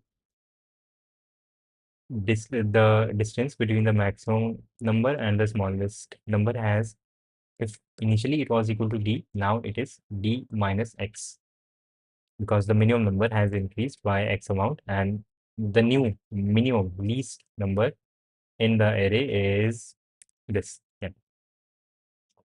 So d minus x is the new minimum. Now we can increase a1 and a2. You can keep doing that.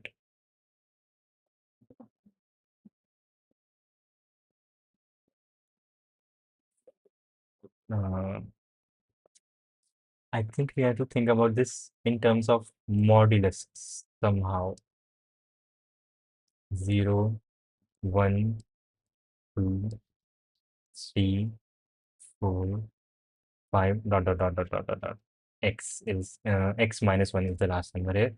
And if we take modulus of all the numbers in here, if we take modulus of all the numbers in here, then the biggest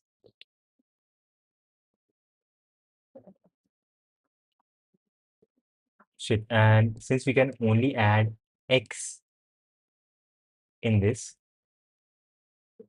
yeah, since we can only add x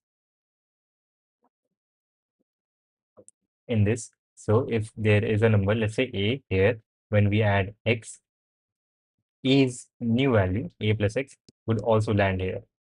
A plus x would also land at the same number that it was earlier at. Yo, I'll come here again after I read it. Let's go. Yo, yo, yo, yo, yo. What question are you solving? This one.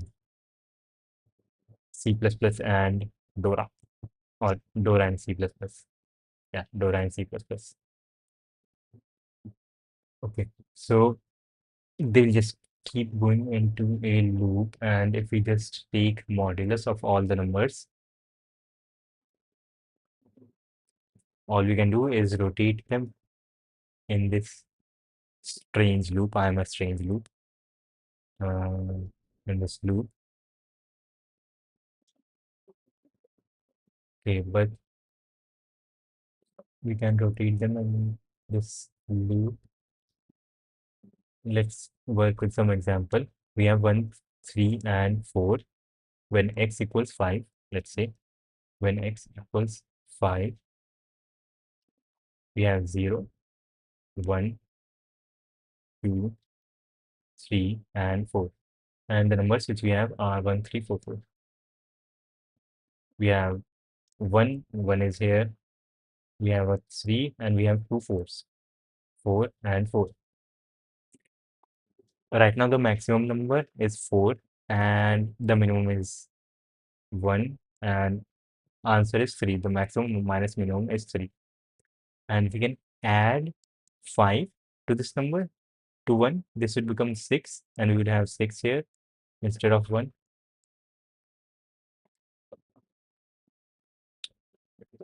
And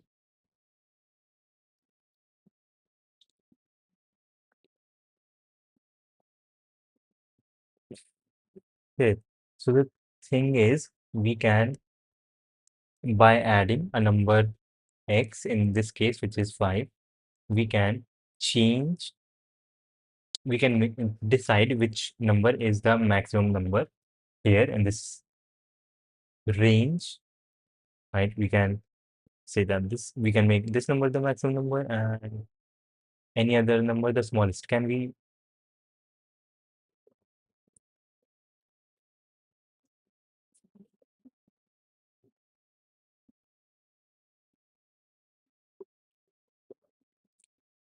ever have a scenario in which ish, if- in which we have 4 as the, like, the number which is at this location as the biggest number, and the number we have here as the smallest number?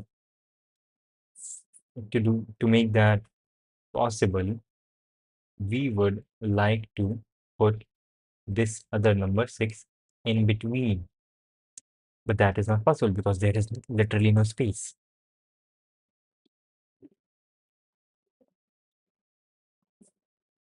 We could create a space. Let's say this is 6. We can add 5 to this number and make this 9. Now this is 9, this is 3, and this is 6. 6 is in the middle of 9 and 3, but yeah, we messed up. Yeah, we don't have our incentive which we had before,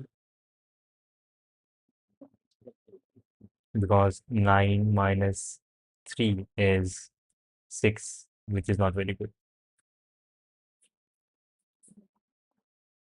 I just feel like this has to do something with modulus.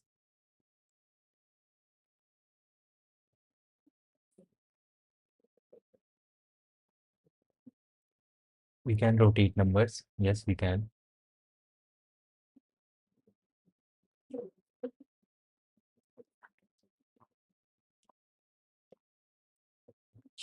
Okay, we can rotate numbers. Maybe thinking in terms of modulus is not the right way.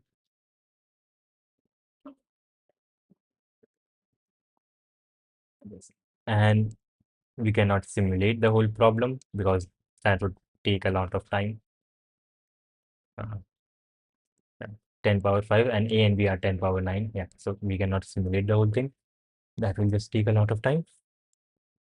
Um, yes.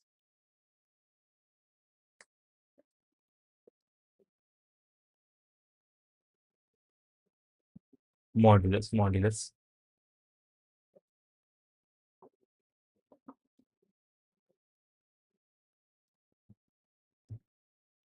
Cases. Um, so what are the possible sums that we could have here?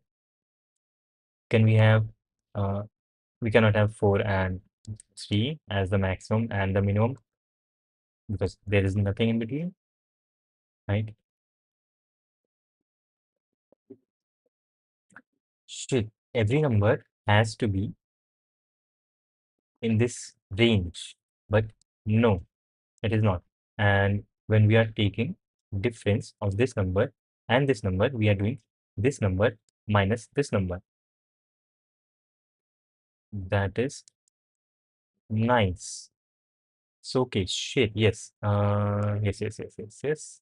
I think we have this 0, 1, 2, 3, 4. In our example, we have one, any number which has modulo 1, mod 5 equals 1, and a number which has 3, and a number which has 4. So when we want the difference between this and this, we need to have every other number in the middle. So the difference, we could take the difference like in this manner, right?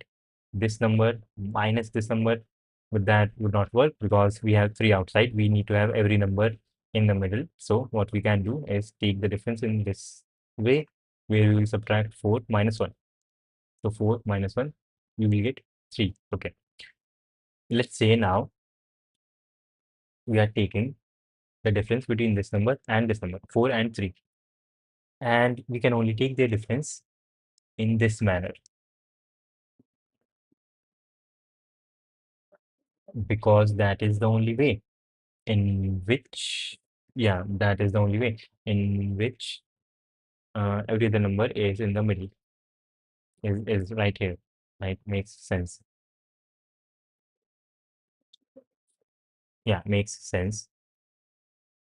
So, but here we will have 4, we will not have 4 minus 3, we will have 3 minus 4 plus 5, which is like 4. Wait, 4 should not be the thing we should be having. 4, 9 minus 3, this should be equal to 6 and not this. Okay, so what? 9 minus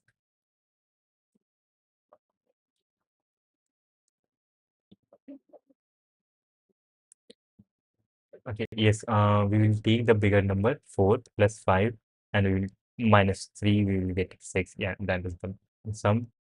And that is it. That is it. That is all the things we can have. And since we don't want the time complexity to be equal to n square, for every number, there is only one best number with which we can take its modulo. We can take its difference and we will get a very nice number. And that would be, and that number would be the number that is right behind this number. Yes. Yes, that number would be right behind this number. And you will take the modulus in this way.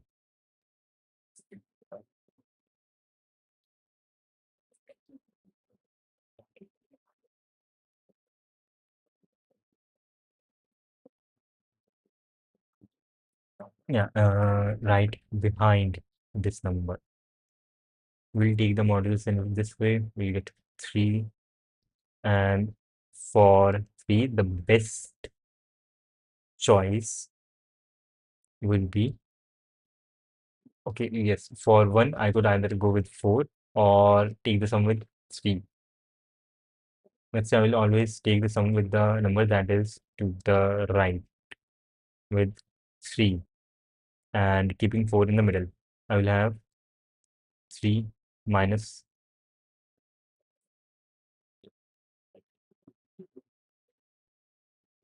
I cannot have 3 minus 1. I need to take the difference in this way. And what does this even mean, to take the difference in this way when making 4 appear in the middle?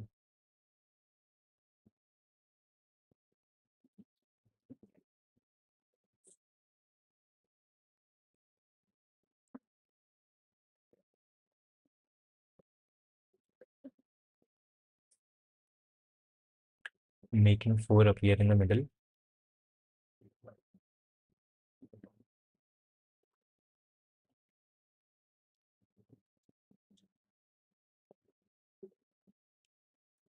The answer would be, we need to make 3 the biggest number. So we will add, yeah, we can just do 3 minus 1 plus 5 and we will get 7, which is the correct thing. Yeah, which is the correct thing for here. And then we'll choose 3 and we'll take difference with 4. We will get 4 minus 3 plus 5, which is 6, which is very, very true. And then we will take 4 to go with 4 and we will take the difference with the next number, which will come out to 1 minus 4 plus 5, which is 2, which is wrong.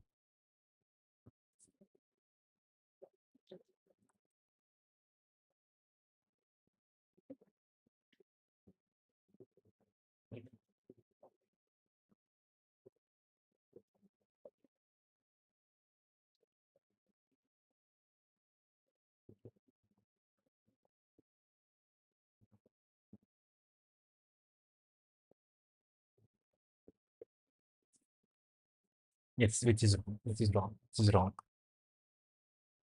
The actual thing here would be, should all,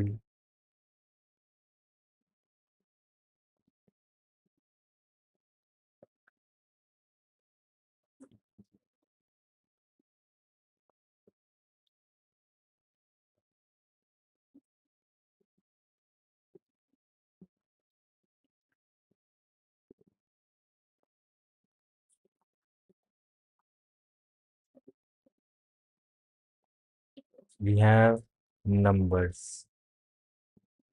We will pair them up: 0, 1, 2, 3, and 4. Can you explain the solution so far? Everything has been messed up. Hey bro, can you recommend should I learn DSA in Python or C++? And can you tell a playlist or something? Shit, that is a nice short form or something or smooth about DSA. Uh, well, for the first question, the solution so far has been messed up. Like I don't have a lot of ideas, I would say, but I think so. The thing is this: we have a array, and all we can do is choose any number of times, and add either a to it or b to it. And what we have to minimize is the maximum value minus the minimum value. Right? That is what we have to do.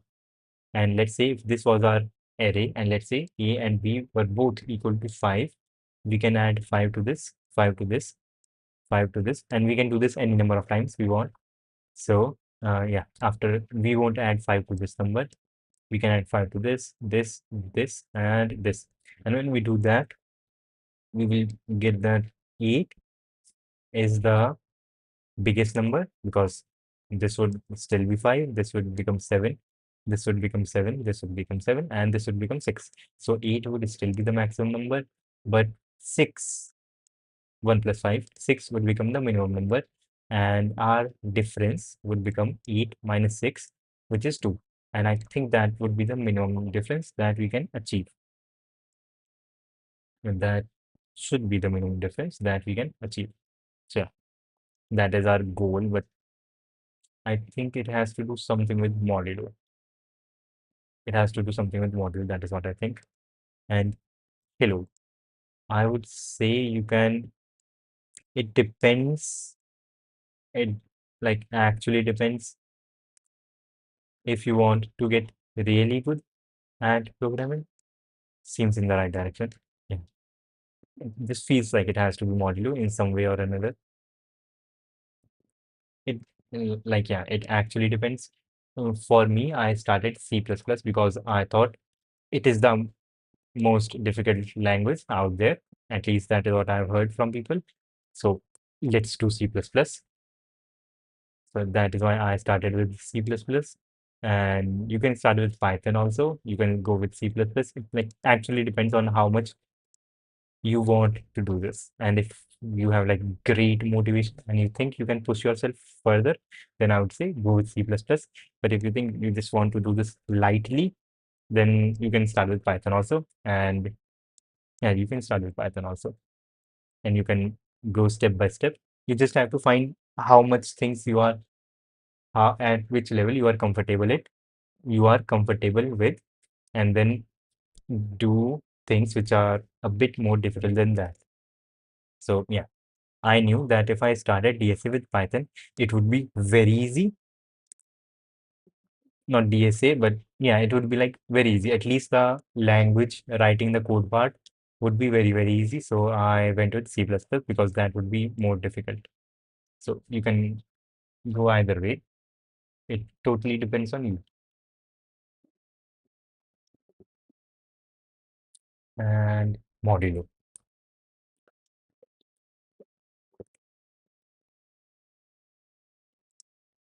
Let's say we have, if we change all the numbers on the array to this, and let's say we have all the numbers here, and we want to take some, let's say we will somehow make this number the biggest number, then what would be the possible value for the smallest number? The possible value for the smallest number would have to be smaller than every other value. That would be this, right? Yeah, that would be this. Because if we were to choose this number as the smallest value, then by adding the x number, like the number with which we are taking the mod, by adding that number, we can only like rotate these numbers and bring them at the same position again. And our goal would be to shove them up between the numbers for which we are taking the modulus, for which we are like taking the difference. So if we go with 4 as the maximum number, we can never have 3 as the minimum number because we will always have 2 and 1 and 0. So yeah. So I guess when we go with 4, the minimum would be 3. And if we go with 3, can we make 3 the minimum maximum number? We can make the 3 as the maximum number, but then the minimum number would have to be 4. And what do I mean by this? Let's say we have 0, 1, 2, 3, 4, and our x is equal to 5, right? And let's say we want to make 4 as the maximum number. It is already the maximum number. So yeah, when 4 is the maximum number, the best choice with 4 is 0. Let's say we want to make 3 the maximum number.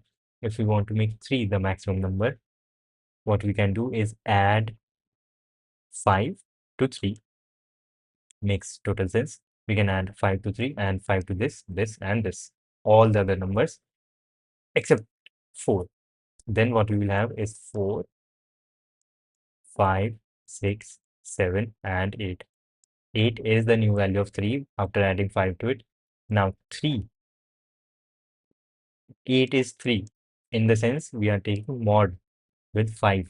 So mod 8 is still 3, and we have 3 from this as the maximum number, and now 4 is the minimum number, and now the best value is 4. The difference is still 4. So when we go with 3, the best value would be to make 4 the minimum number. Not the best, but the only thing we can have as the minimum number, it would be 4. And shit, we cannot even do this. We cannot even do this because for this, we would have to go through all the values which are here on this modulus circle, and which can be 10 power 9. So yeah, shit, we cannot even do that. 10 power 9, we cannot have a loop running for 10 power 9.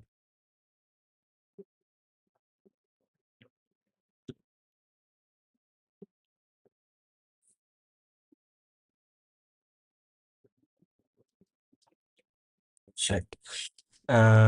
What can we do? I think since I literally have no idea, I just have an inclination to think that this might require modulus. And I just feel in my bones that this does require modulus, but I have no other ideas. And I guess in 10 minutes, after 10 minutes, we can look at the tutorial, which would be pretty nice instead of wasting our time here and thinking about what we might do. Modulus. Modulus. And we can add A or B. We have two numbers, and sorry for the dark for this, like white theme. But yeah, white theme is pretty good. Characters stand out, but in dark theme, this just seem to be intermingling with each other. They are not very clear, but with white background, they do stand out. Look at this. They are standing out. Human observation, I guess.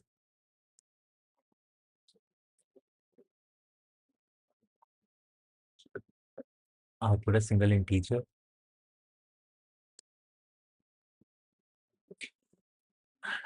Shit. I guess we can look at the editorial just yet. A and B are constants and they can have the same value.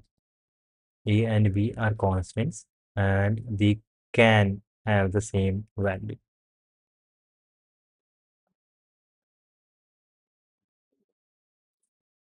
Okay, and we are adding something to the smallest number. So we don't have to go through all the values. We just have to go through the moduluses which are available. Okay, we don't have to go through all the values. We just have to go through the moduluses which are available. And let's say we begin with 4. We begin with this and we will add 4 in the start. We will have, let's say, a vector. right?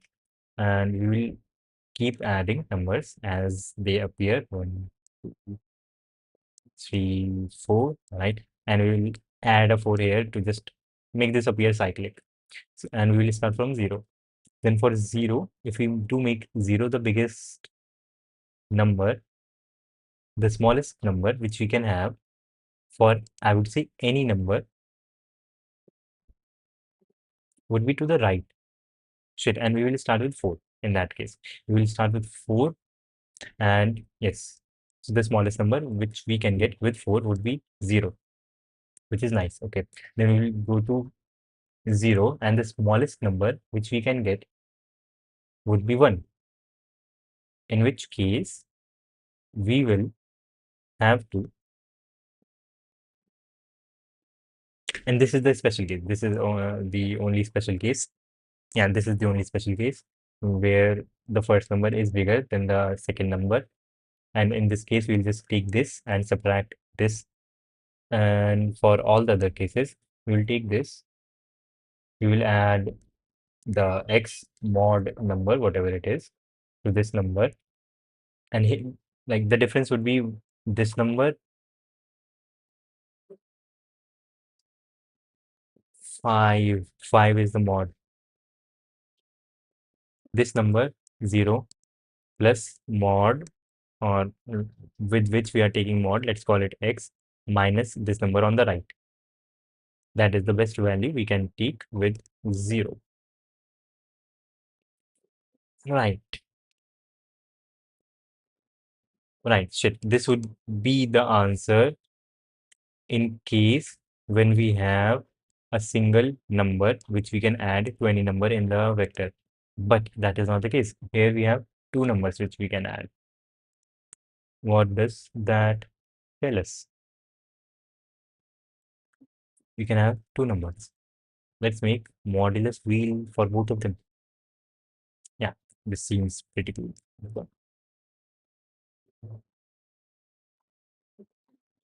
Yeah, we have a circle. Very nice.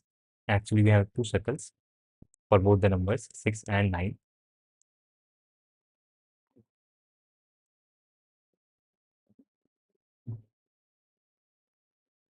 Yep.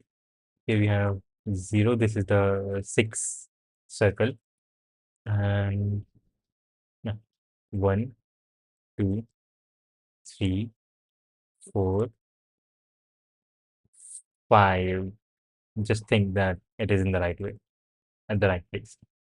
0, we will have till 8. So 4 numbers here, 4 numbers here. 1, 2, 3, and 4, and 5, 6, 7, 8. Okay, and let's distribute all of these numbers. 15 in this thing. 15 modulus 6 would be 3. So we have one number here. Right, let's, yeah, that green. And then 5 would be 5, 6 would be 0, 9 would be 3, so already there. 8 would be 2, 2 would be 2, 12 would be 0, already have it. 15 again, 3, yeah, 3 we already have. 8, 2 we already have. Okay, now let's fill this one. And with 9, remainder of this, we'll get 6. With 5, we'll get 5, 6, 6, 9, 0, 8, 8, 2, 2, 12, 3, 15 again, 6, 3, 3, already there, 8, 8. Okay. This is the distribution of all the numbers which are there. Hello, why are you taking modulus? What are you taking modulus with? The two numbers which we can add here, A and B, because we can only change these numbers by this, and the only thing that is constant by after adding a number is the modulus. That is the only thing that is constant.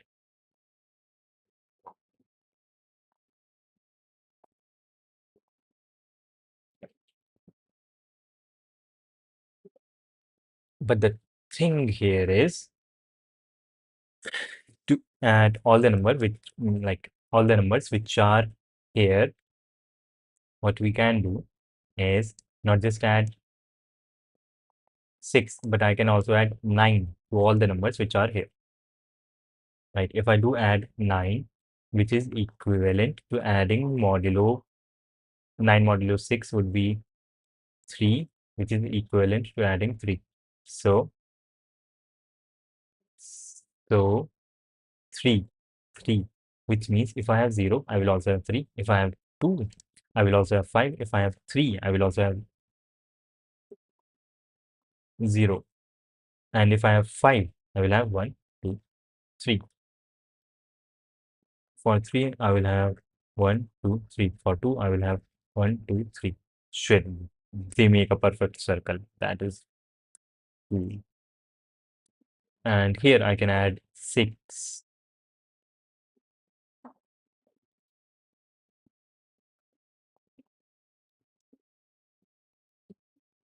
I can keep adding that number and see all the modulos which I can get,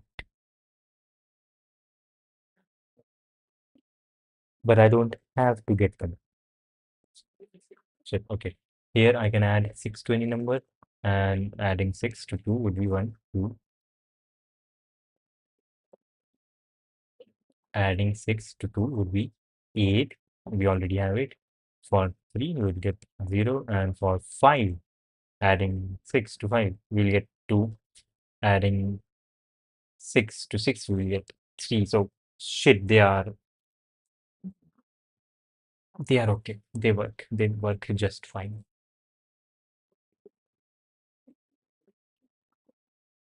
9 or 6, 1, 2, 3, 4, 5, 6.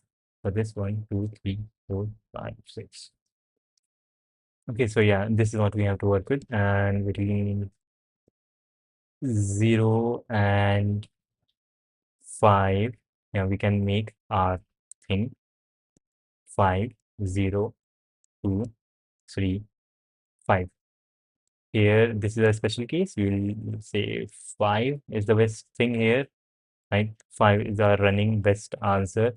Then we will take find answer for these two numbers, for which we have to take the first number 0, add the number with which we are taking modulus. Here we are taking modulus with 6. Here we are taking modulus with 9. So 0 plus 6 minus 2, that is 4, which is better than 5. So we go with 4. Here 2 plus 6, 8 minus 3, 5. So not very good. But then here 3 plus 6, 9, 9 minus 5, 4. So yeah, 4 is the best. Then we'll do the same process here. And here our vector would look like this: 8, 0, then we have 2, then 3, 5, 6, and 8, and 0. So this is the special case, and here the answer is 8. Then we'll take this and this, we will add 9 to this number and subtract 2. So 9 plus 0 minus 2, that is 7, which is better than 8. So we will go with 7. Now we will add 9 to 2, we get 11. 11 minus 3, 8, not very good. Then we'll add 9 to 3, we get 12. 12 minus 5, 7. 7. Then we will add 9 to this, we'll get 14. 14 minus 6, 8, not very good. And here we will add 6. We will add 9 to this, we will get 15. 15 minus 8 is also 7. So yeah, here the 7 is the best. And here we had 4 as the best. So answer should be, theoretically speaking, 4 for 10, 7th one, like fourth last. 1, 2, 3. But it is 1 actually. 1, 2, 3, 4. 1, 2, 3, 4. Yes, it is 1. Shit, the answer is 1.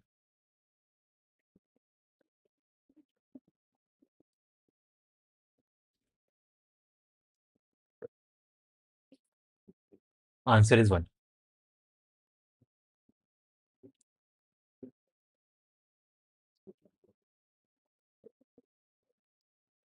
I think let's do some trial and error. Let's take these numbers LCM or HCF and then GCD, the greatest common divisor. Oh, okay. I told you not to do bad things. Did you find? Nope. Still struggling. Yesterday's code forces contest was very good. Okay, I will look into it. And yes, you are a moderator. Then don't misbehave. I will be streaming for a while now. It has only been 2 hours and 21 minutes.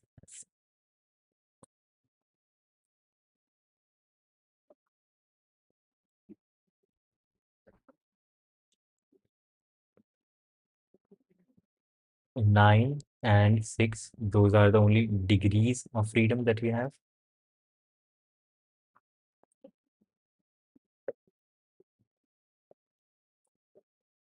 3, I think instead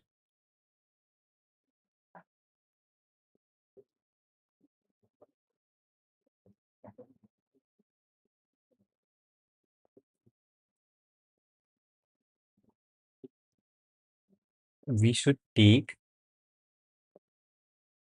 modulus with the LCM of these two numbers, which is 3. And if we do take modulus with 3, let's take modulus with 3.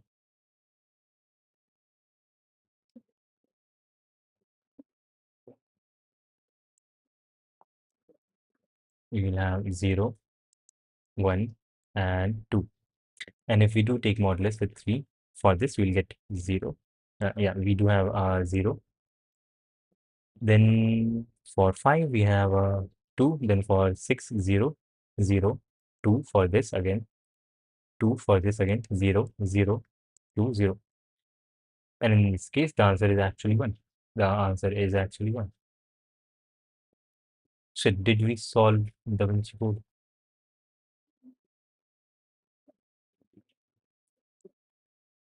Here modulus is 1. Answer should be third last. 0 is the answer, which is true, which is actually true. Okay, so shit, we have to take the LCM of these two numbers, A and B, which we have, and take modulus with that and apply our algorithm with that thing in mind.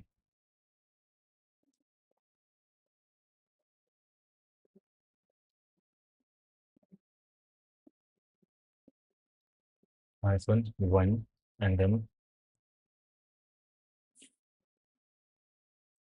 this plus 3, 3 minus 2. Okay, cool. Yes. Yeah, cool. We got this, I think.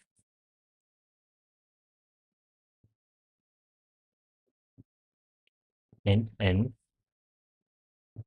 let's say long N, A, and B. And then we begin N, A, and B. And yeah, we'll say in X equals GCD of A and B. And then we will have a set of integers, let's say S, and C for int I equals 0, I less than n, I plus plus, and C in C, and S dot insert C modulo X. Okay, and now we have to find the answer, and let's say int res equals in not int max but S dot back, which would be the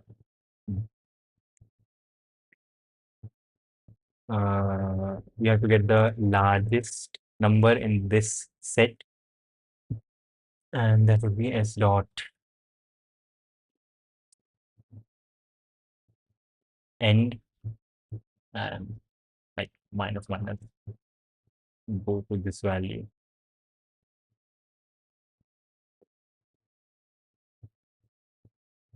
I think there should be a better way to find the biggest number in a set, but yeah. And then this thing minus uh, Or a better thing would be to make a vector out of this. Vector vec with s dot begin and s dot end. And now long or in response would be s dot back minus s zero, not s but vec minus this, and then we will start moving forward for I0, I less than n, not n but vec dot size I plus plus rest equals minimum. And let's make everything long yes, because we will be adding a big number. Rest comma vec I plus x minus the next number. Uh, Here you will have to do minus 1. This current number plus xi minus vec I plus I. No matching function call. Why would that be? Because both of these numbers are okay, share because of this. This also has to be long, and now we are happy. And now see our response.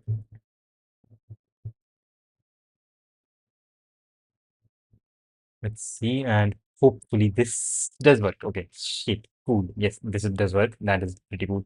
Nice. I think you should try question T. Okay, let's do this. Let's do question C after this.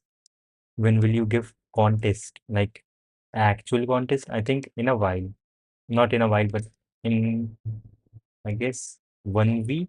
Um, I cannot say right now. I will have to just give a few virtual contests and then see how my confidence is. And then with more confidence, I will give a contest. Okay, I think this is cool. I think this is cool. I think this should work.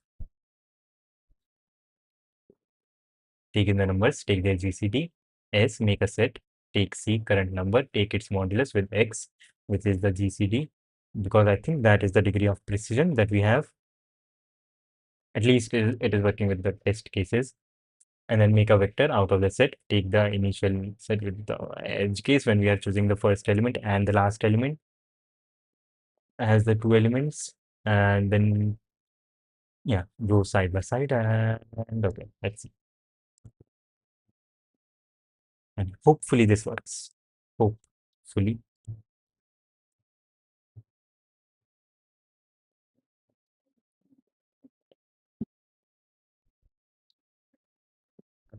Okay. And I don't think this would be slow. Okay, seems like it is correct. Yeah.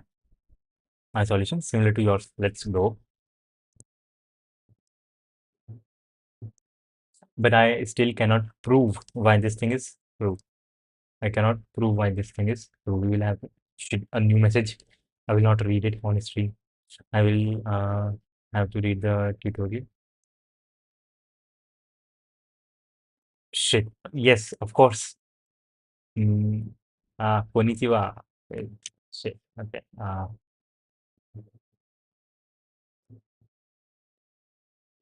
C, Dora, and C++. Wait, is Dora, which country is Dora from? Form. Dora is not from a specific country, but largely where is she originate? Pan Latino. She Italian? Latin America. Shit. I thought because this has Dora in the name and that was the editorial was in, I don't know, Mandarin. I thought Dora might be from China. Back in the day, but forgot about it. Why? What can't you prove? I cannot prove why this solution is correct, even though it is working, but I don't know why we have to take LCM here. GCD. I just saw that as the pattern here. but I cannot prove it why it is correct.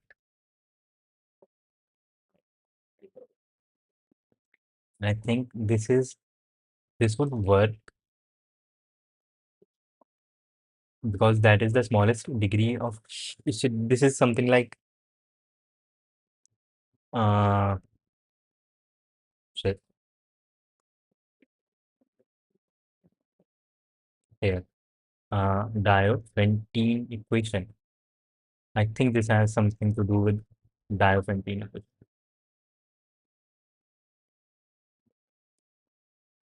Here when we have in Diophantine equation a x plus b y equals c, and where c plus shit, this is supposed to be y, it can only be equal to mod,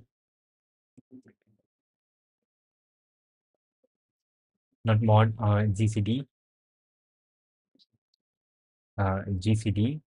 of x and y into some constant value c into c, where x and y are the current values and a and b are the oh shit, nah, I messed up. No, this is not the thing. Dora set Dora and C++, that is the question. Just question number C. If you can perform an operation that decreases A or B from an element, will it be different? I don't think so. It should be. No, decreasing an element by A is the same as increasing all the elements by A. So it does not affect the range. Hint 2, if A equals B, can you solve the problem? Yes, if A equals B, we can solve the problem. That is how we did when we had just like one number with which we were taking mod. So yes, we can solve the problem when A and B are equal to each other.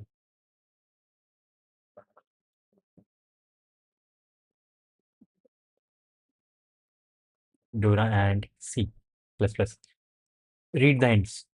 We did consider A equals B first. The answer is less than A. The answer is, yeah, the answer is less than A. Yes, answer is less than A. Yes. Otherwise, you can always increase the minimum value by A so that all the elements are greater than max Ci minus A. Let's go over all possible minimum values, say M, and we can do the operations so that the elements in the range, so that all the elements are in this given range. Then we can calculate the range and compare it with the answer. There are n possible minimum values. So the process is to consider first letting Ci be the minimum, and we can do the operations to make all the numbers in this range, then sort the array and try this as the minimum in turn. Suppose Ci is the current minimum and J is the largest, then what are the only possible Cj's which we can take? Yes. Mhm. That's because of for all K is smaller than J, Ck plus A less than equal to J less than equal to Cj plus A, and for all, but this is not making a lot of sense, but I guess I kind of understand what they mean. In the case A is not equal to B, we can prove that this equation according to, okay, shit. Yeah, I thought so. We had to know something outside our scope right now. Bezout's identity. Research it yourself here. Should that is Bezout? Mm, that is just Wikipedia.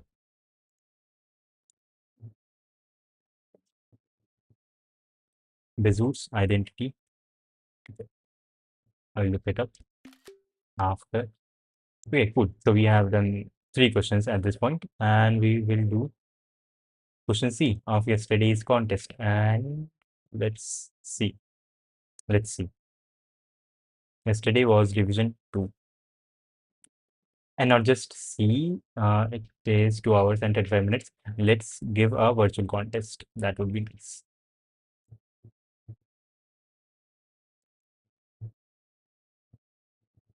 Skill draw. Yeah, cool. Let's give a virtual contest.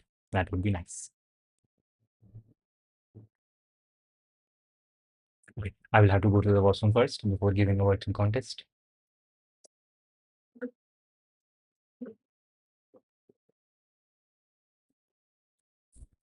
Yes, wait a minute.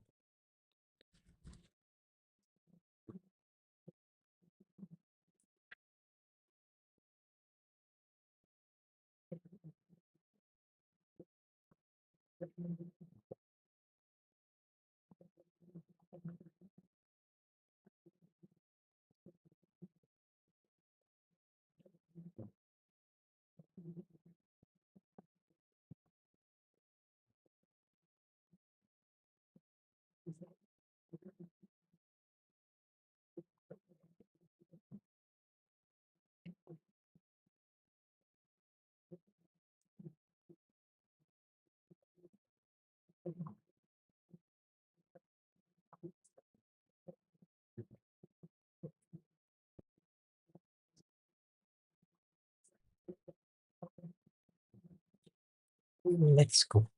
Virtual contest. Here we go. Okay, now the stakes are high. This is a virtual contest. Okay.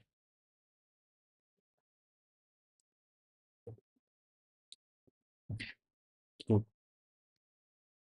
2 minutes. In 2 minutes, we will enter the virtual contest. Okay.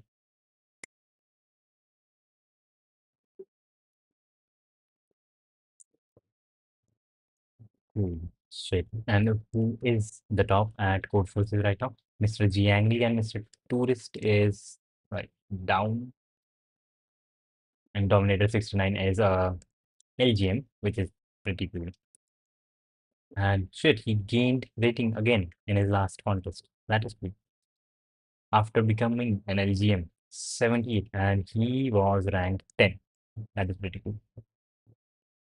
And 2 minutes, 2 minutes, virtual contest. Shit, we can do some monkey type.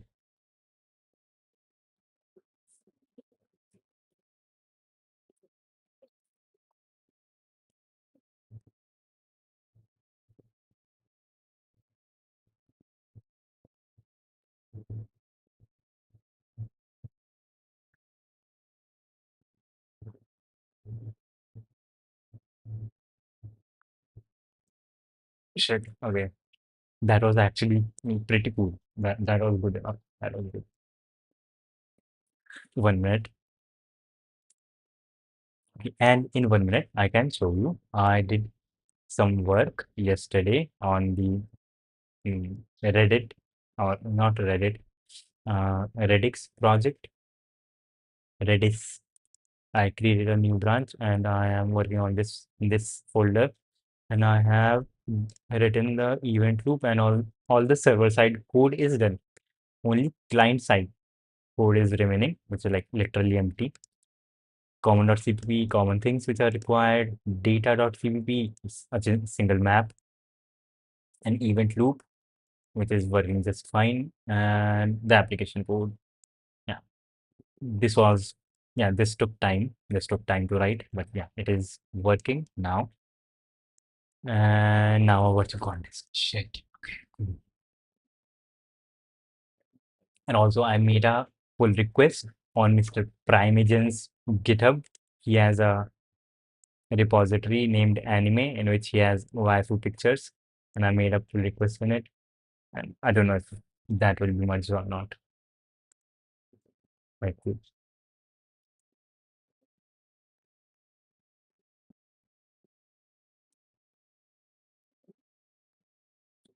Uh, Hao and Alex are good friends. After winning a coding competition together, they received a huge pizza as a financial they have.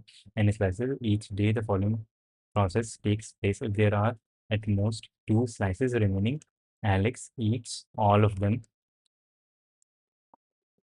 If there are 2 slices remaining, Alex eats all of them. Otherwise, Let M be the current number of slices greater than equal to C, and Halo splits them into three groups of sizes M1, M2, M3, such that this equals M, and all of them, the minimum size is 1. Okay. Halo eats M1, Alex eats M2, and M3 remains slice. The largest group, the smallest, middle, and largest are carried over to the next day. Your task is to determine the maximum total number of slices Halo can eat. If you can always choose the partition optimally. If there are at most two slices, Alex eats them. Otherwise, there is a division, and okay, smallest. Halo gets the smallest, and Halo is the one who splits them. Halo splits them.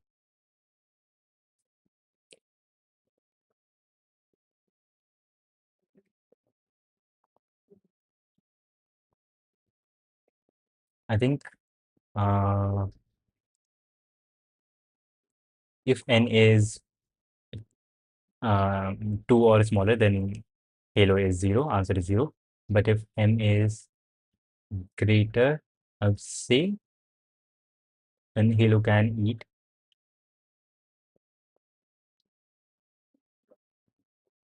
Yeah, shit. Okay. Then the answer would be uh,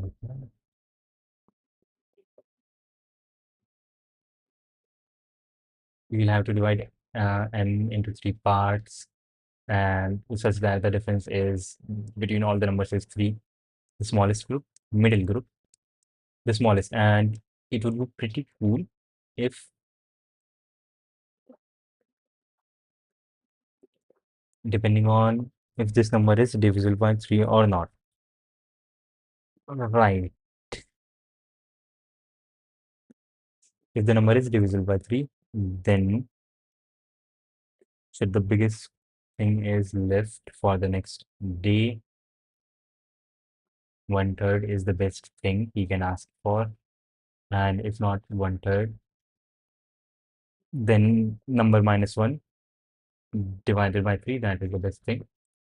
And if not even that, then the best thing he can ask for would be number minus 2 divided by 3.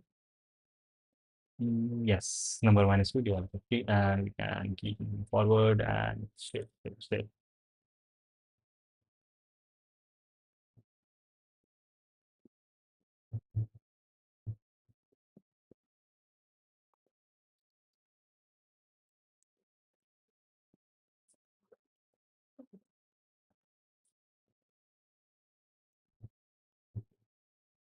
Rest equals 0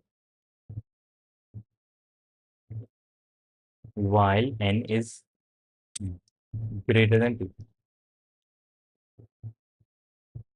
If n, if n, let's say n equals n mod 3, and if not m, then res equals res plus equals m by uh, n by 3, else if n, else if m equals 1, then res plus equals n by 3. Yes, still n by 3. And in the third case also n by 3. Shit, yes, it will always be n by 3.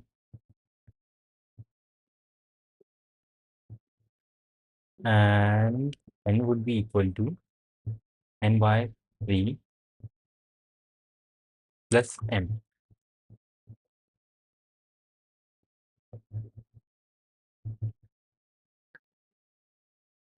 Okay, I don't want to mess this up.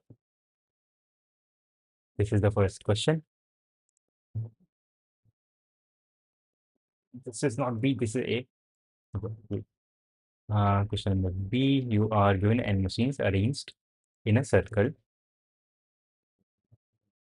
in Q. I don't want to get the first question wrong. Shit. This is still in Q. Uh, okay. You are given n machines arranged in a circle where n is at most 20. Okay, each machine is either of type A or type B. The machines are clockwise arranged from number 1 to n, and the type of the ith machine is denoted by Si. Each machine takes an integer x, updates it according to its type. Type A decreases x by 1 formally, okay, and type B replaces x with the floor of its half value divided by 2, okay. Okay, you are given queries, and each query consists of a single integer accepted. Cool. Yes. And each query, you are given q queries. Each q queries each consists of a single number a. In each query, you start at machine 1, hold an integer a, and each second the following two actions occur in order. The current machine updates a according to its type, then move one step clockwise to the next machine. Formally, you are at machine I, right? Move to machine I plus 1. If you are at machine n, move to machine 1 in this. Okay. This process continues until your integer becomes 0. For each query, determine the number of -1 and half. Determine the number of seconds required for a to reach 0. Note that all queries are independent of each other.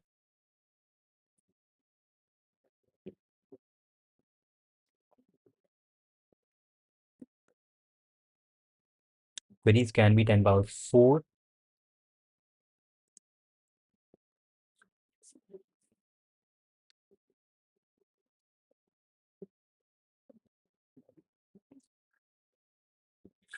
We can I think pre-calculate the answer to all of these things. Standings, yes. I think we can recalculate the answer to all of these things, beginning with I equals 1, going till 10 power 4, which is the maximum. It stream is not lagging. That is pretty nice. I'm going till n I equals 10 power 4, which is the maximum value. And whenever we get to a value whose value we have already calculated, we will not calculate it again. But the thing is, where did we get that value?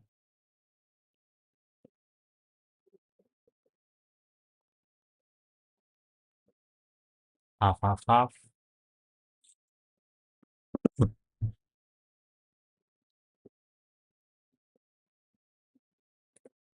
All you need is the b makes the number half the number, right? So we know the current. We will keep jumping from b to b, right? Yeah, we will keep jumping from b to b. We will check the current value of the number, and we will see how far away the next b is. And at least we have to consider the first. No,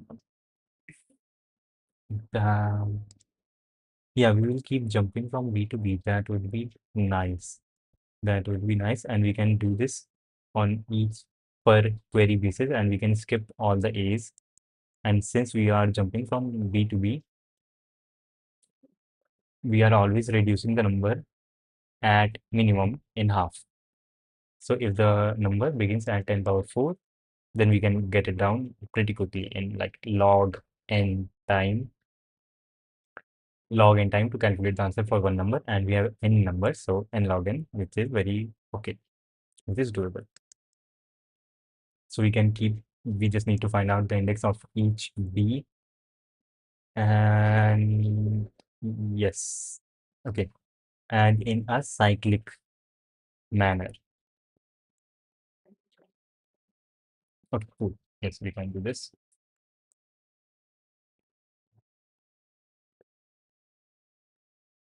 And how are the things? Number and the number of queries in N and Q, C in N and Q, and Then we need to find the places where the b is vector integer a or b is bs, and then for int I equals 0, I less than n, I plus plus, and or we can take in the whole string. Yes, we can. First of all, we will take in the whole string, string s, c in s, and we will find the index of every place where b is. So if s I equals capital B, then we say gs dot push back I.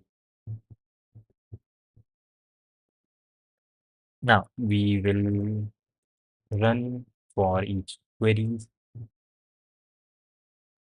in x, c in x, and if b dot size, yeah, if there are some things, if b dot size is there, only then we will do this. Else, if there is nothing, then on each second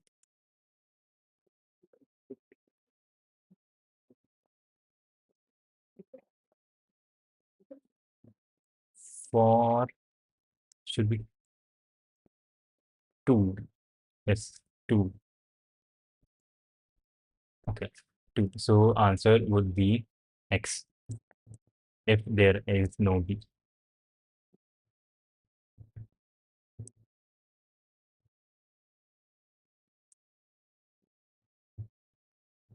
But if there are b's,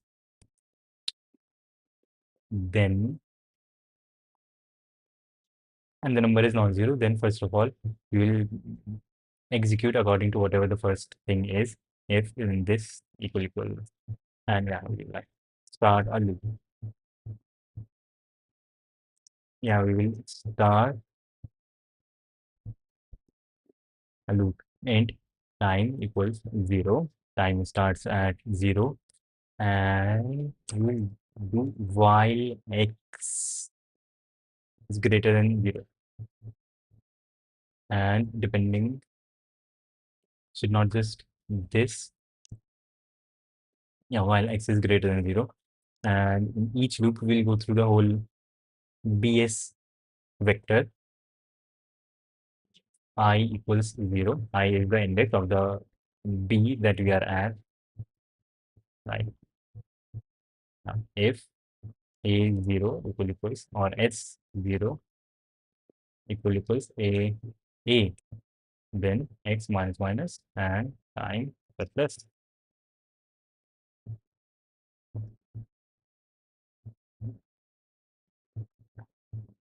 And yeah, yes, after this we have to get the next a, next b. Share. The linear equation is just equations with integer values and variables. Everyone, do you know the famous Die Hard movie problem? That is similar to that. Should I don't know the famous Die Hard movie problem?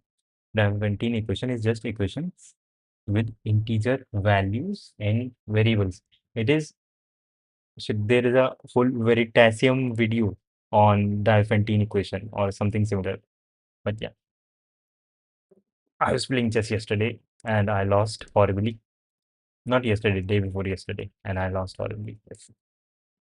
Anyways, this is the main thing. This is going to give me money, right? But that is not the main goal still. This is a contest. Right now, I am in the middle of a contest, right? Yeah, contest. And okay, a lot of people are struggling on this second question, me included.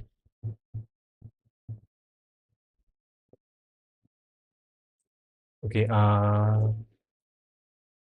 yes, if the first one is A, and this is a very hacky way, I think. If the first one is A, okay, let's say we will start with the B. We will start with the B. Okay, cool, cool, cool.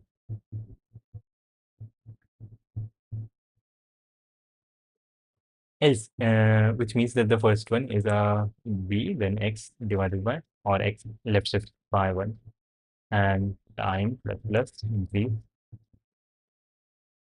time, and I will be pointing to the next b.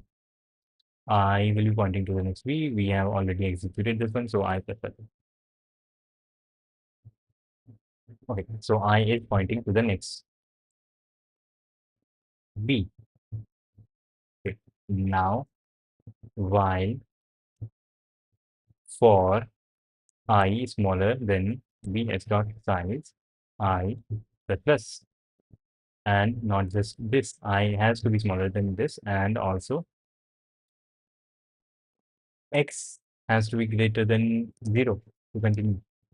And if both of them are true, then we will continue moving in this loop. Yeah, time is already gone. Now, the next,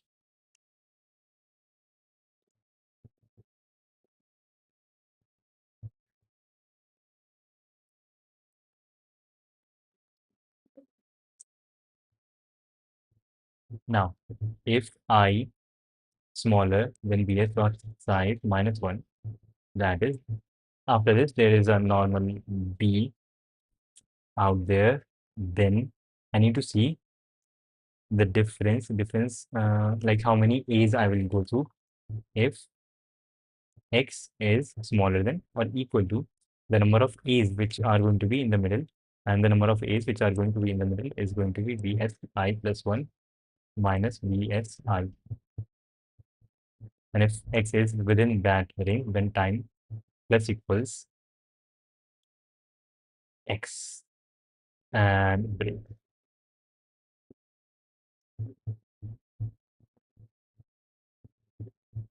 Else, if x is not in that range, I would say if x is not in that range, you will have to cover that much distance, time plus equals bsi plus 1 minus bsi, and x minus equal. Let's say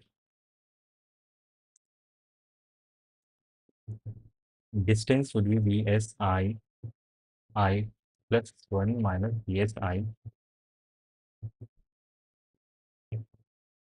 and here we can say if x is smaller than equal to the distance. And here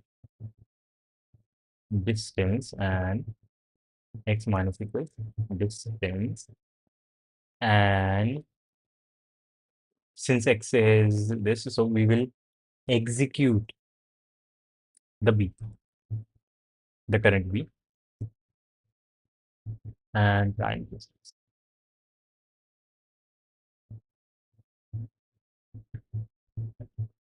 Cool. If else, then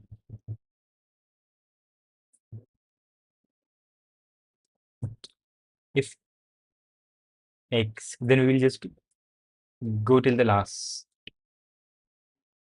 thing in this thing.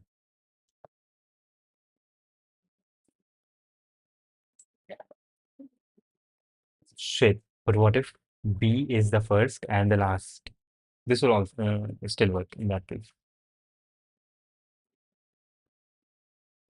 Now, if this B is the last B and there are only A's, then in this would be N, the total length, minus the index of this thing, and minus 1, BSI.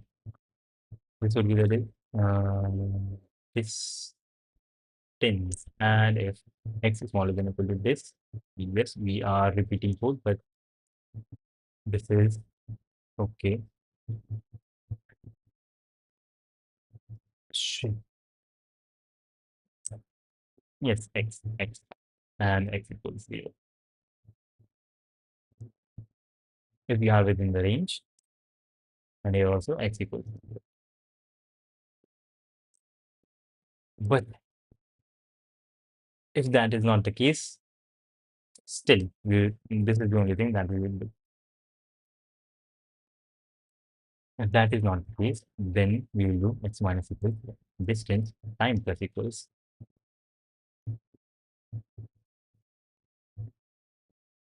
distance. And we will run out of this loop and we will start from here.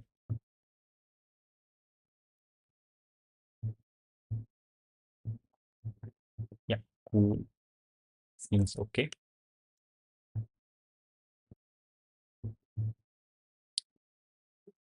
Time.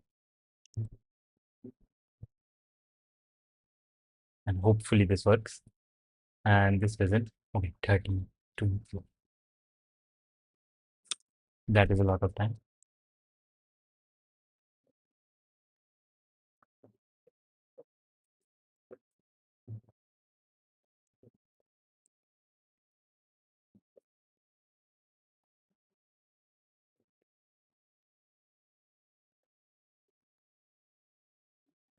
Basic math. What you require is logical thinking, which comes from solving question. How to get good at CB? Yes, logical thinking. I thought you played chess. Yeah, just keep solving questions, and you will automatically start thinking in a different way.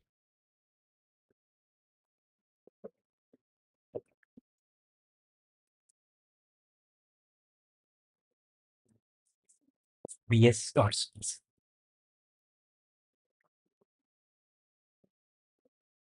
Time initially is equal to 0, and while x is still present,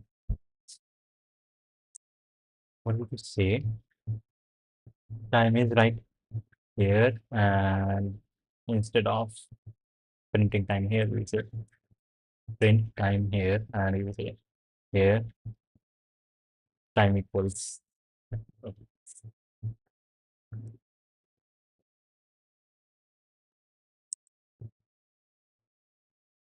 While x is greater than 0, go in bx dot size. Okay, let's simulate for our question. Let's say for this one, when we had 3, when we had 3 as the input, b and a. So our bs would be equal, would just have one element which is equal to 0. So here we will have int I equals 0, s0 I, which is false. So here divide 3 by 1 by 2.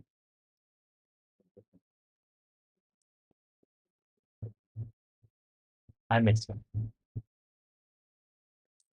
twice. This is left shift.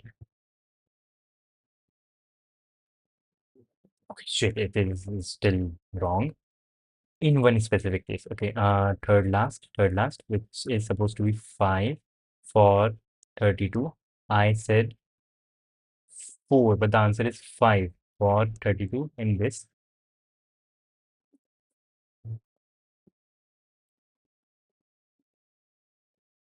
For 32.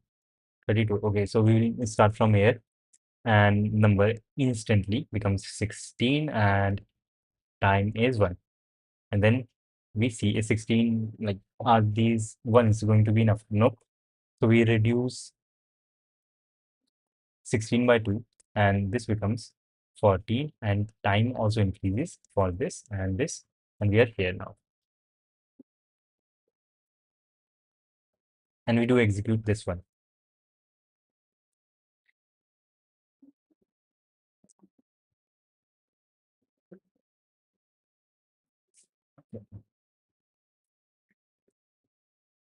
Um, yes, that is all good. Here, so whenever we come in, the I to which the B to which I is pointing to, that B is not executed yet. Shit. Who's- This is wrong.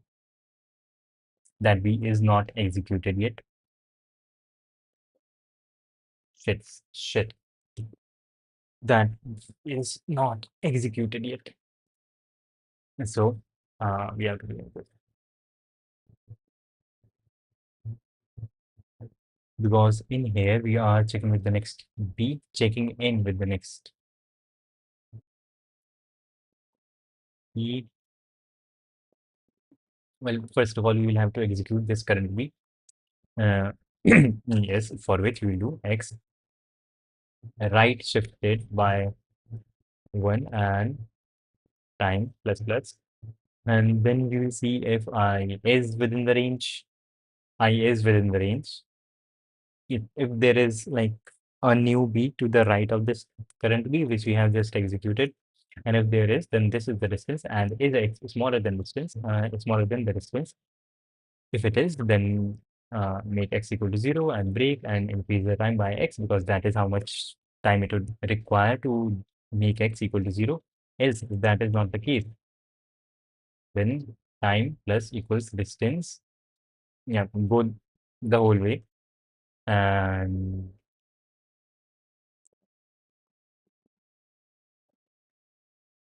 shit, why was that thing there? And why is time plus plus here?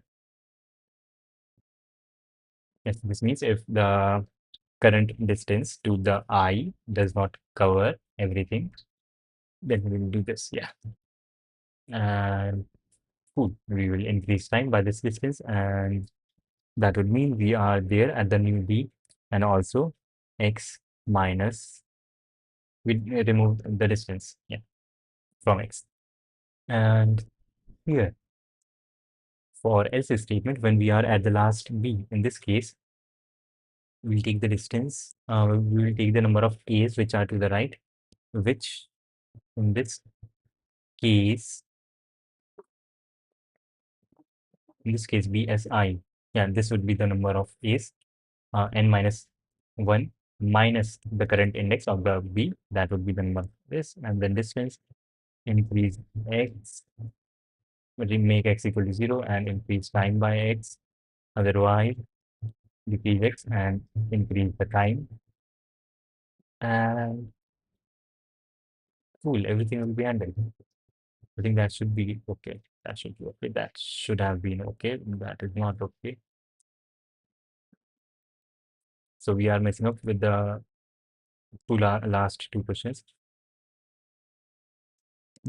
For this one, I'm saying 9, even though the answer is not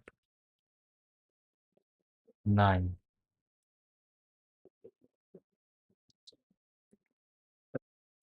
So for 32, we begin from here. For 32, we begin from here. Yeah, and number becomes 16. Then we subtract 2. Time increases by 2. Then we are here. Number becomes 7. Right? Time increases by 1. Then we come here. Number becomes 3. Time again increases by 1.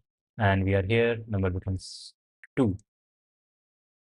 Right? And then we go here. Number becomes 1. Have we added for everything? When we went from 32 to 16, we added 1. Then we added 2 when we went from 16 to 14. Yes. Then we added 1 when we went from 14 to 7. Then we added 1 when we went from 7 to 3. Then we have to add 1 when we go from 3 to 1. Yeah. Yep. And now the current number is 1, and when it is 1, just increase that by 1 more, and the answer should be 1, 2, 3, 4, 5, 6, 7. But the answer is 8.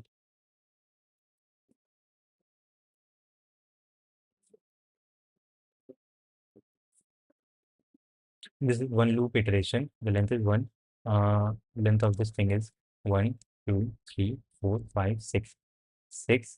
And at the end, we had 32. This turned into 16, which became 14 by going through these two A's. Then 14 became 7. And shit, yes, we had 2 after this, not this. So yeah, 2. and 2 went to this thing. Yeah, so yes, okay, shit. The answer is 8 here, but the answer is not, the answer that we are outputting is equal to 9, which is wrong. We have B. Okay, so what is going wrong? 32 is, X is 32, and we have, yeah, BS.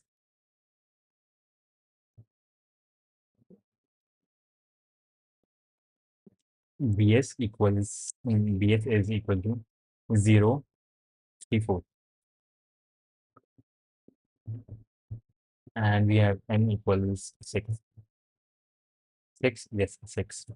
So at the end of this iteration,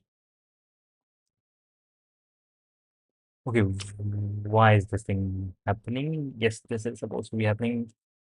Yeah, this is supposed to. Shit. Okay, of course, this is wrong. If the first one is A, that is wrong. We don't have to go to A. We want to go till the first B.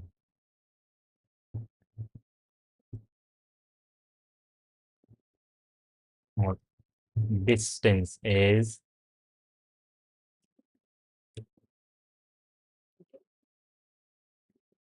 BS 0.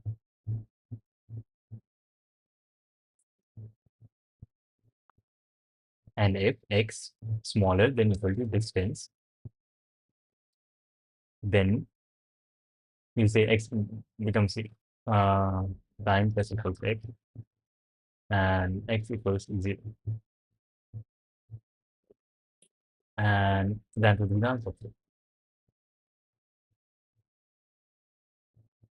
Else, or we don't even have to do this. We can just take the minimum and add that to the time and subtract that from X.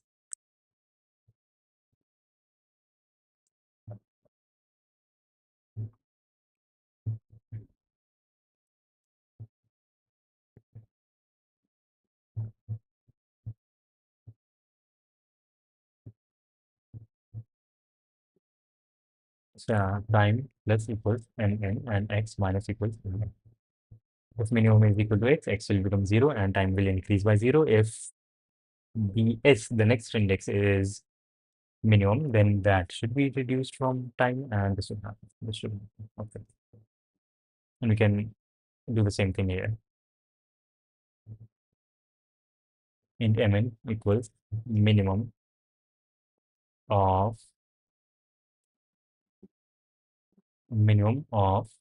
the current value of X or Vs I plus 1 minus Vs I, and X minus equals mn and time plus equals mn. That did reduce a lot of code. Okay, and mn equals minimum of n minus 1 minus Vs I comma X, and X minus equals minimum and time equals plus equals minimum value, whatever it is.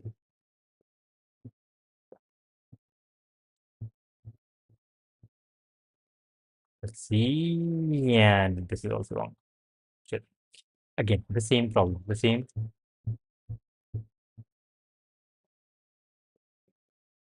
problem.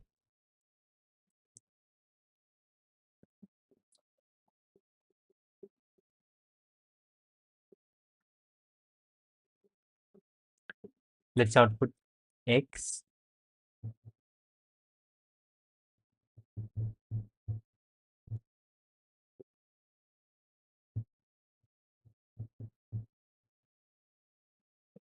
at the end of each loop.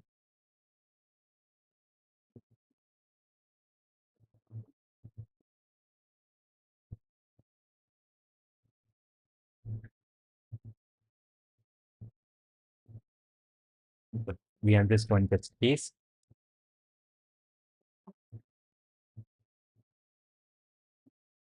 Shit, 6,000 people have done this question. My bad.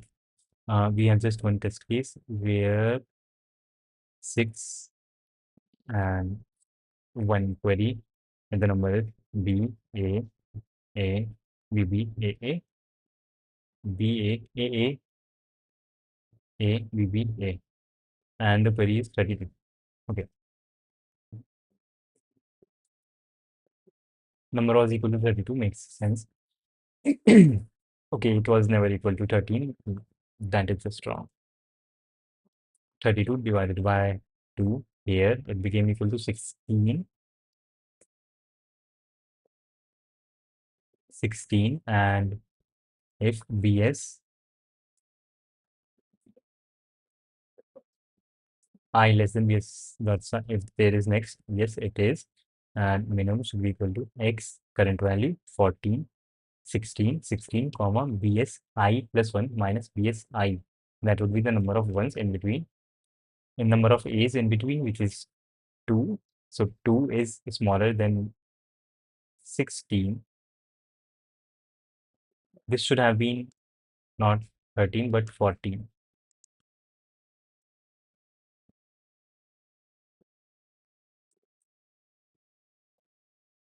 BS I plus 1. Okay, let's output BS.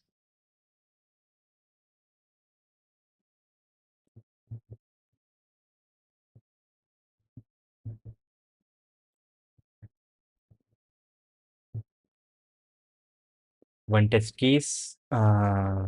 Yes, n is equal to 6 and 4. We have just one query, B A A B B A, right? And query is 32. B is 0, C.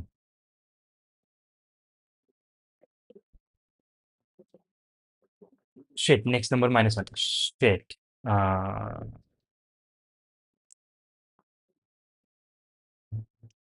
minus 1 here. And okay, shit, that might have been it.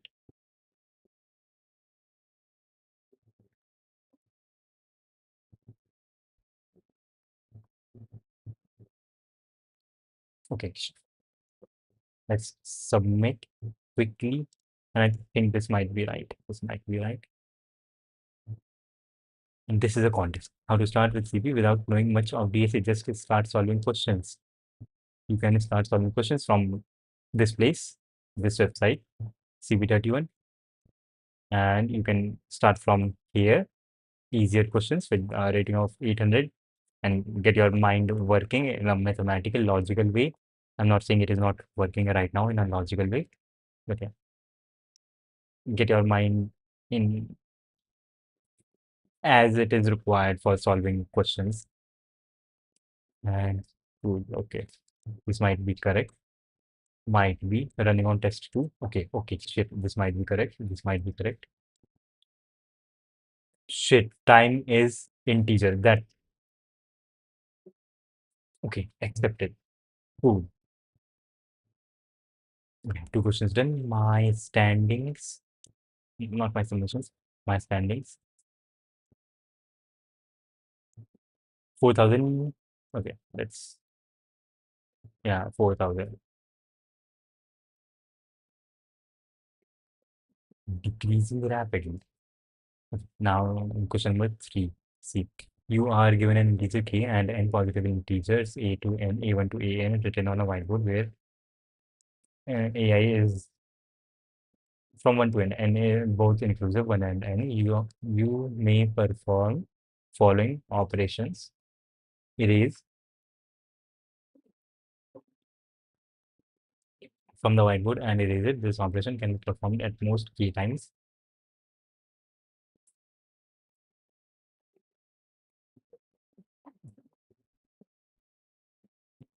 Three positive parts: x1, x2, x3, such that they add up to x, and all of them are something. Then erase x from the whiteboard and write two new numbers, x1 and x3, on the whiteboard, and we are removing the middle value. Note that x2 is discarded and not written on the whiteboard. This operation may be performed any number of times. The beauty of a collection of integers. B is defined as the greatest common divisor of all the numbers elements in B. GCD. Okay, formally it is the largest integer D such that which divides all the numbers. Determine the maximum possibility of the numbers on the whiteboard after performing K erase operations. Beauty will be at least equal to or smaller than the minimum number because it is the GCD. GCD cannot be greater than the minimum number. And what we can remove at most K numbers. Let's if we do remove, this is a nice question. This is a nice question. Someone did say try solving C. Yes, we are C. We are here and solving C.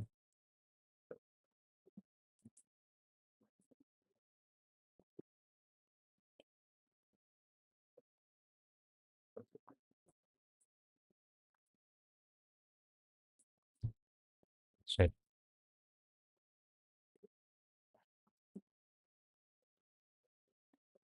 Should I? Yeah. To be actually honest, I don't think I will be able to solve this right now because I have been solving questions for a while now. At this point, 3 hours and 21 minutes. Should not have even read the question. That would have been nice. Yep, I did say that I'm giving a virtual contest. Should yes. To be honest, yes. I'm not at my mental best right now. Yeah. Shit. Okay. Anyways, yeah. I'll solve this. I will solve this at my time. I would say yes. Without looking at the tutorial, of course. Yes. Yes. Where are you from? I am from India. Hello.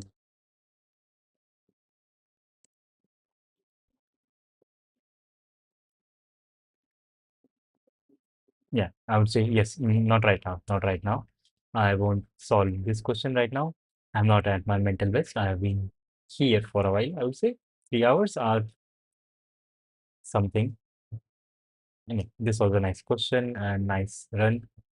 And yes, I'm getting back at competitive programming. This is nice. This is nice. This is nice. And that would be it for today. ALR, Algeria. What do you mean?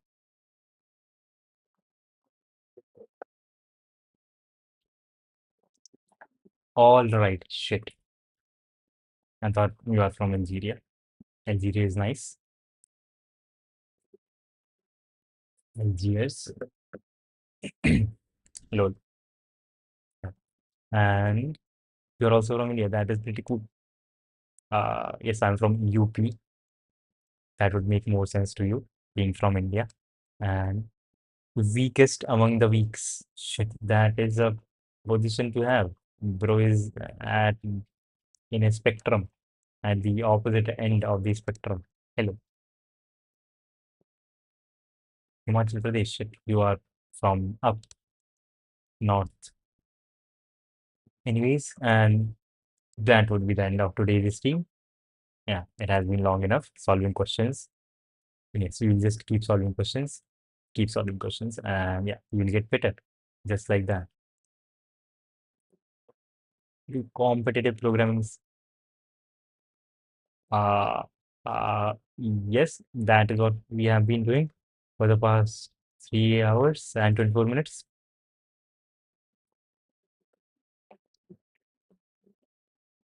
on code forces. I meant I do. Ah, that is pretty nice. That is pretty cool. Can't see P in chat. Can't say CP in chat. Shit. Okay. Shit. I can. I have power. Look at this power. So much power in a single human being. You won't know.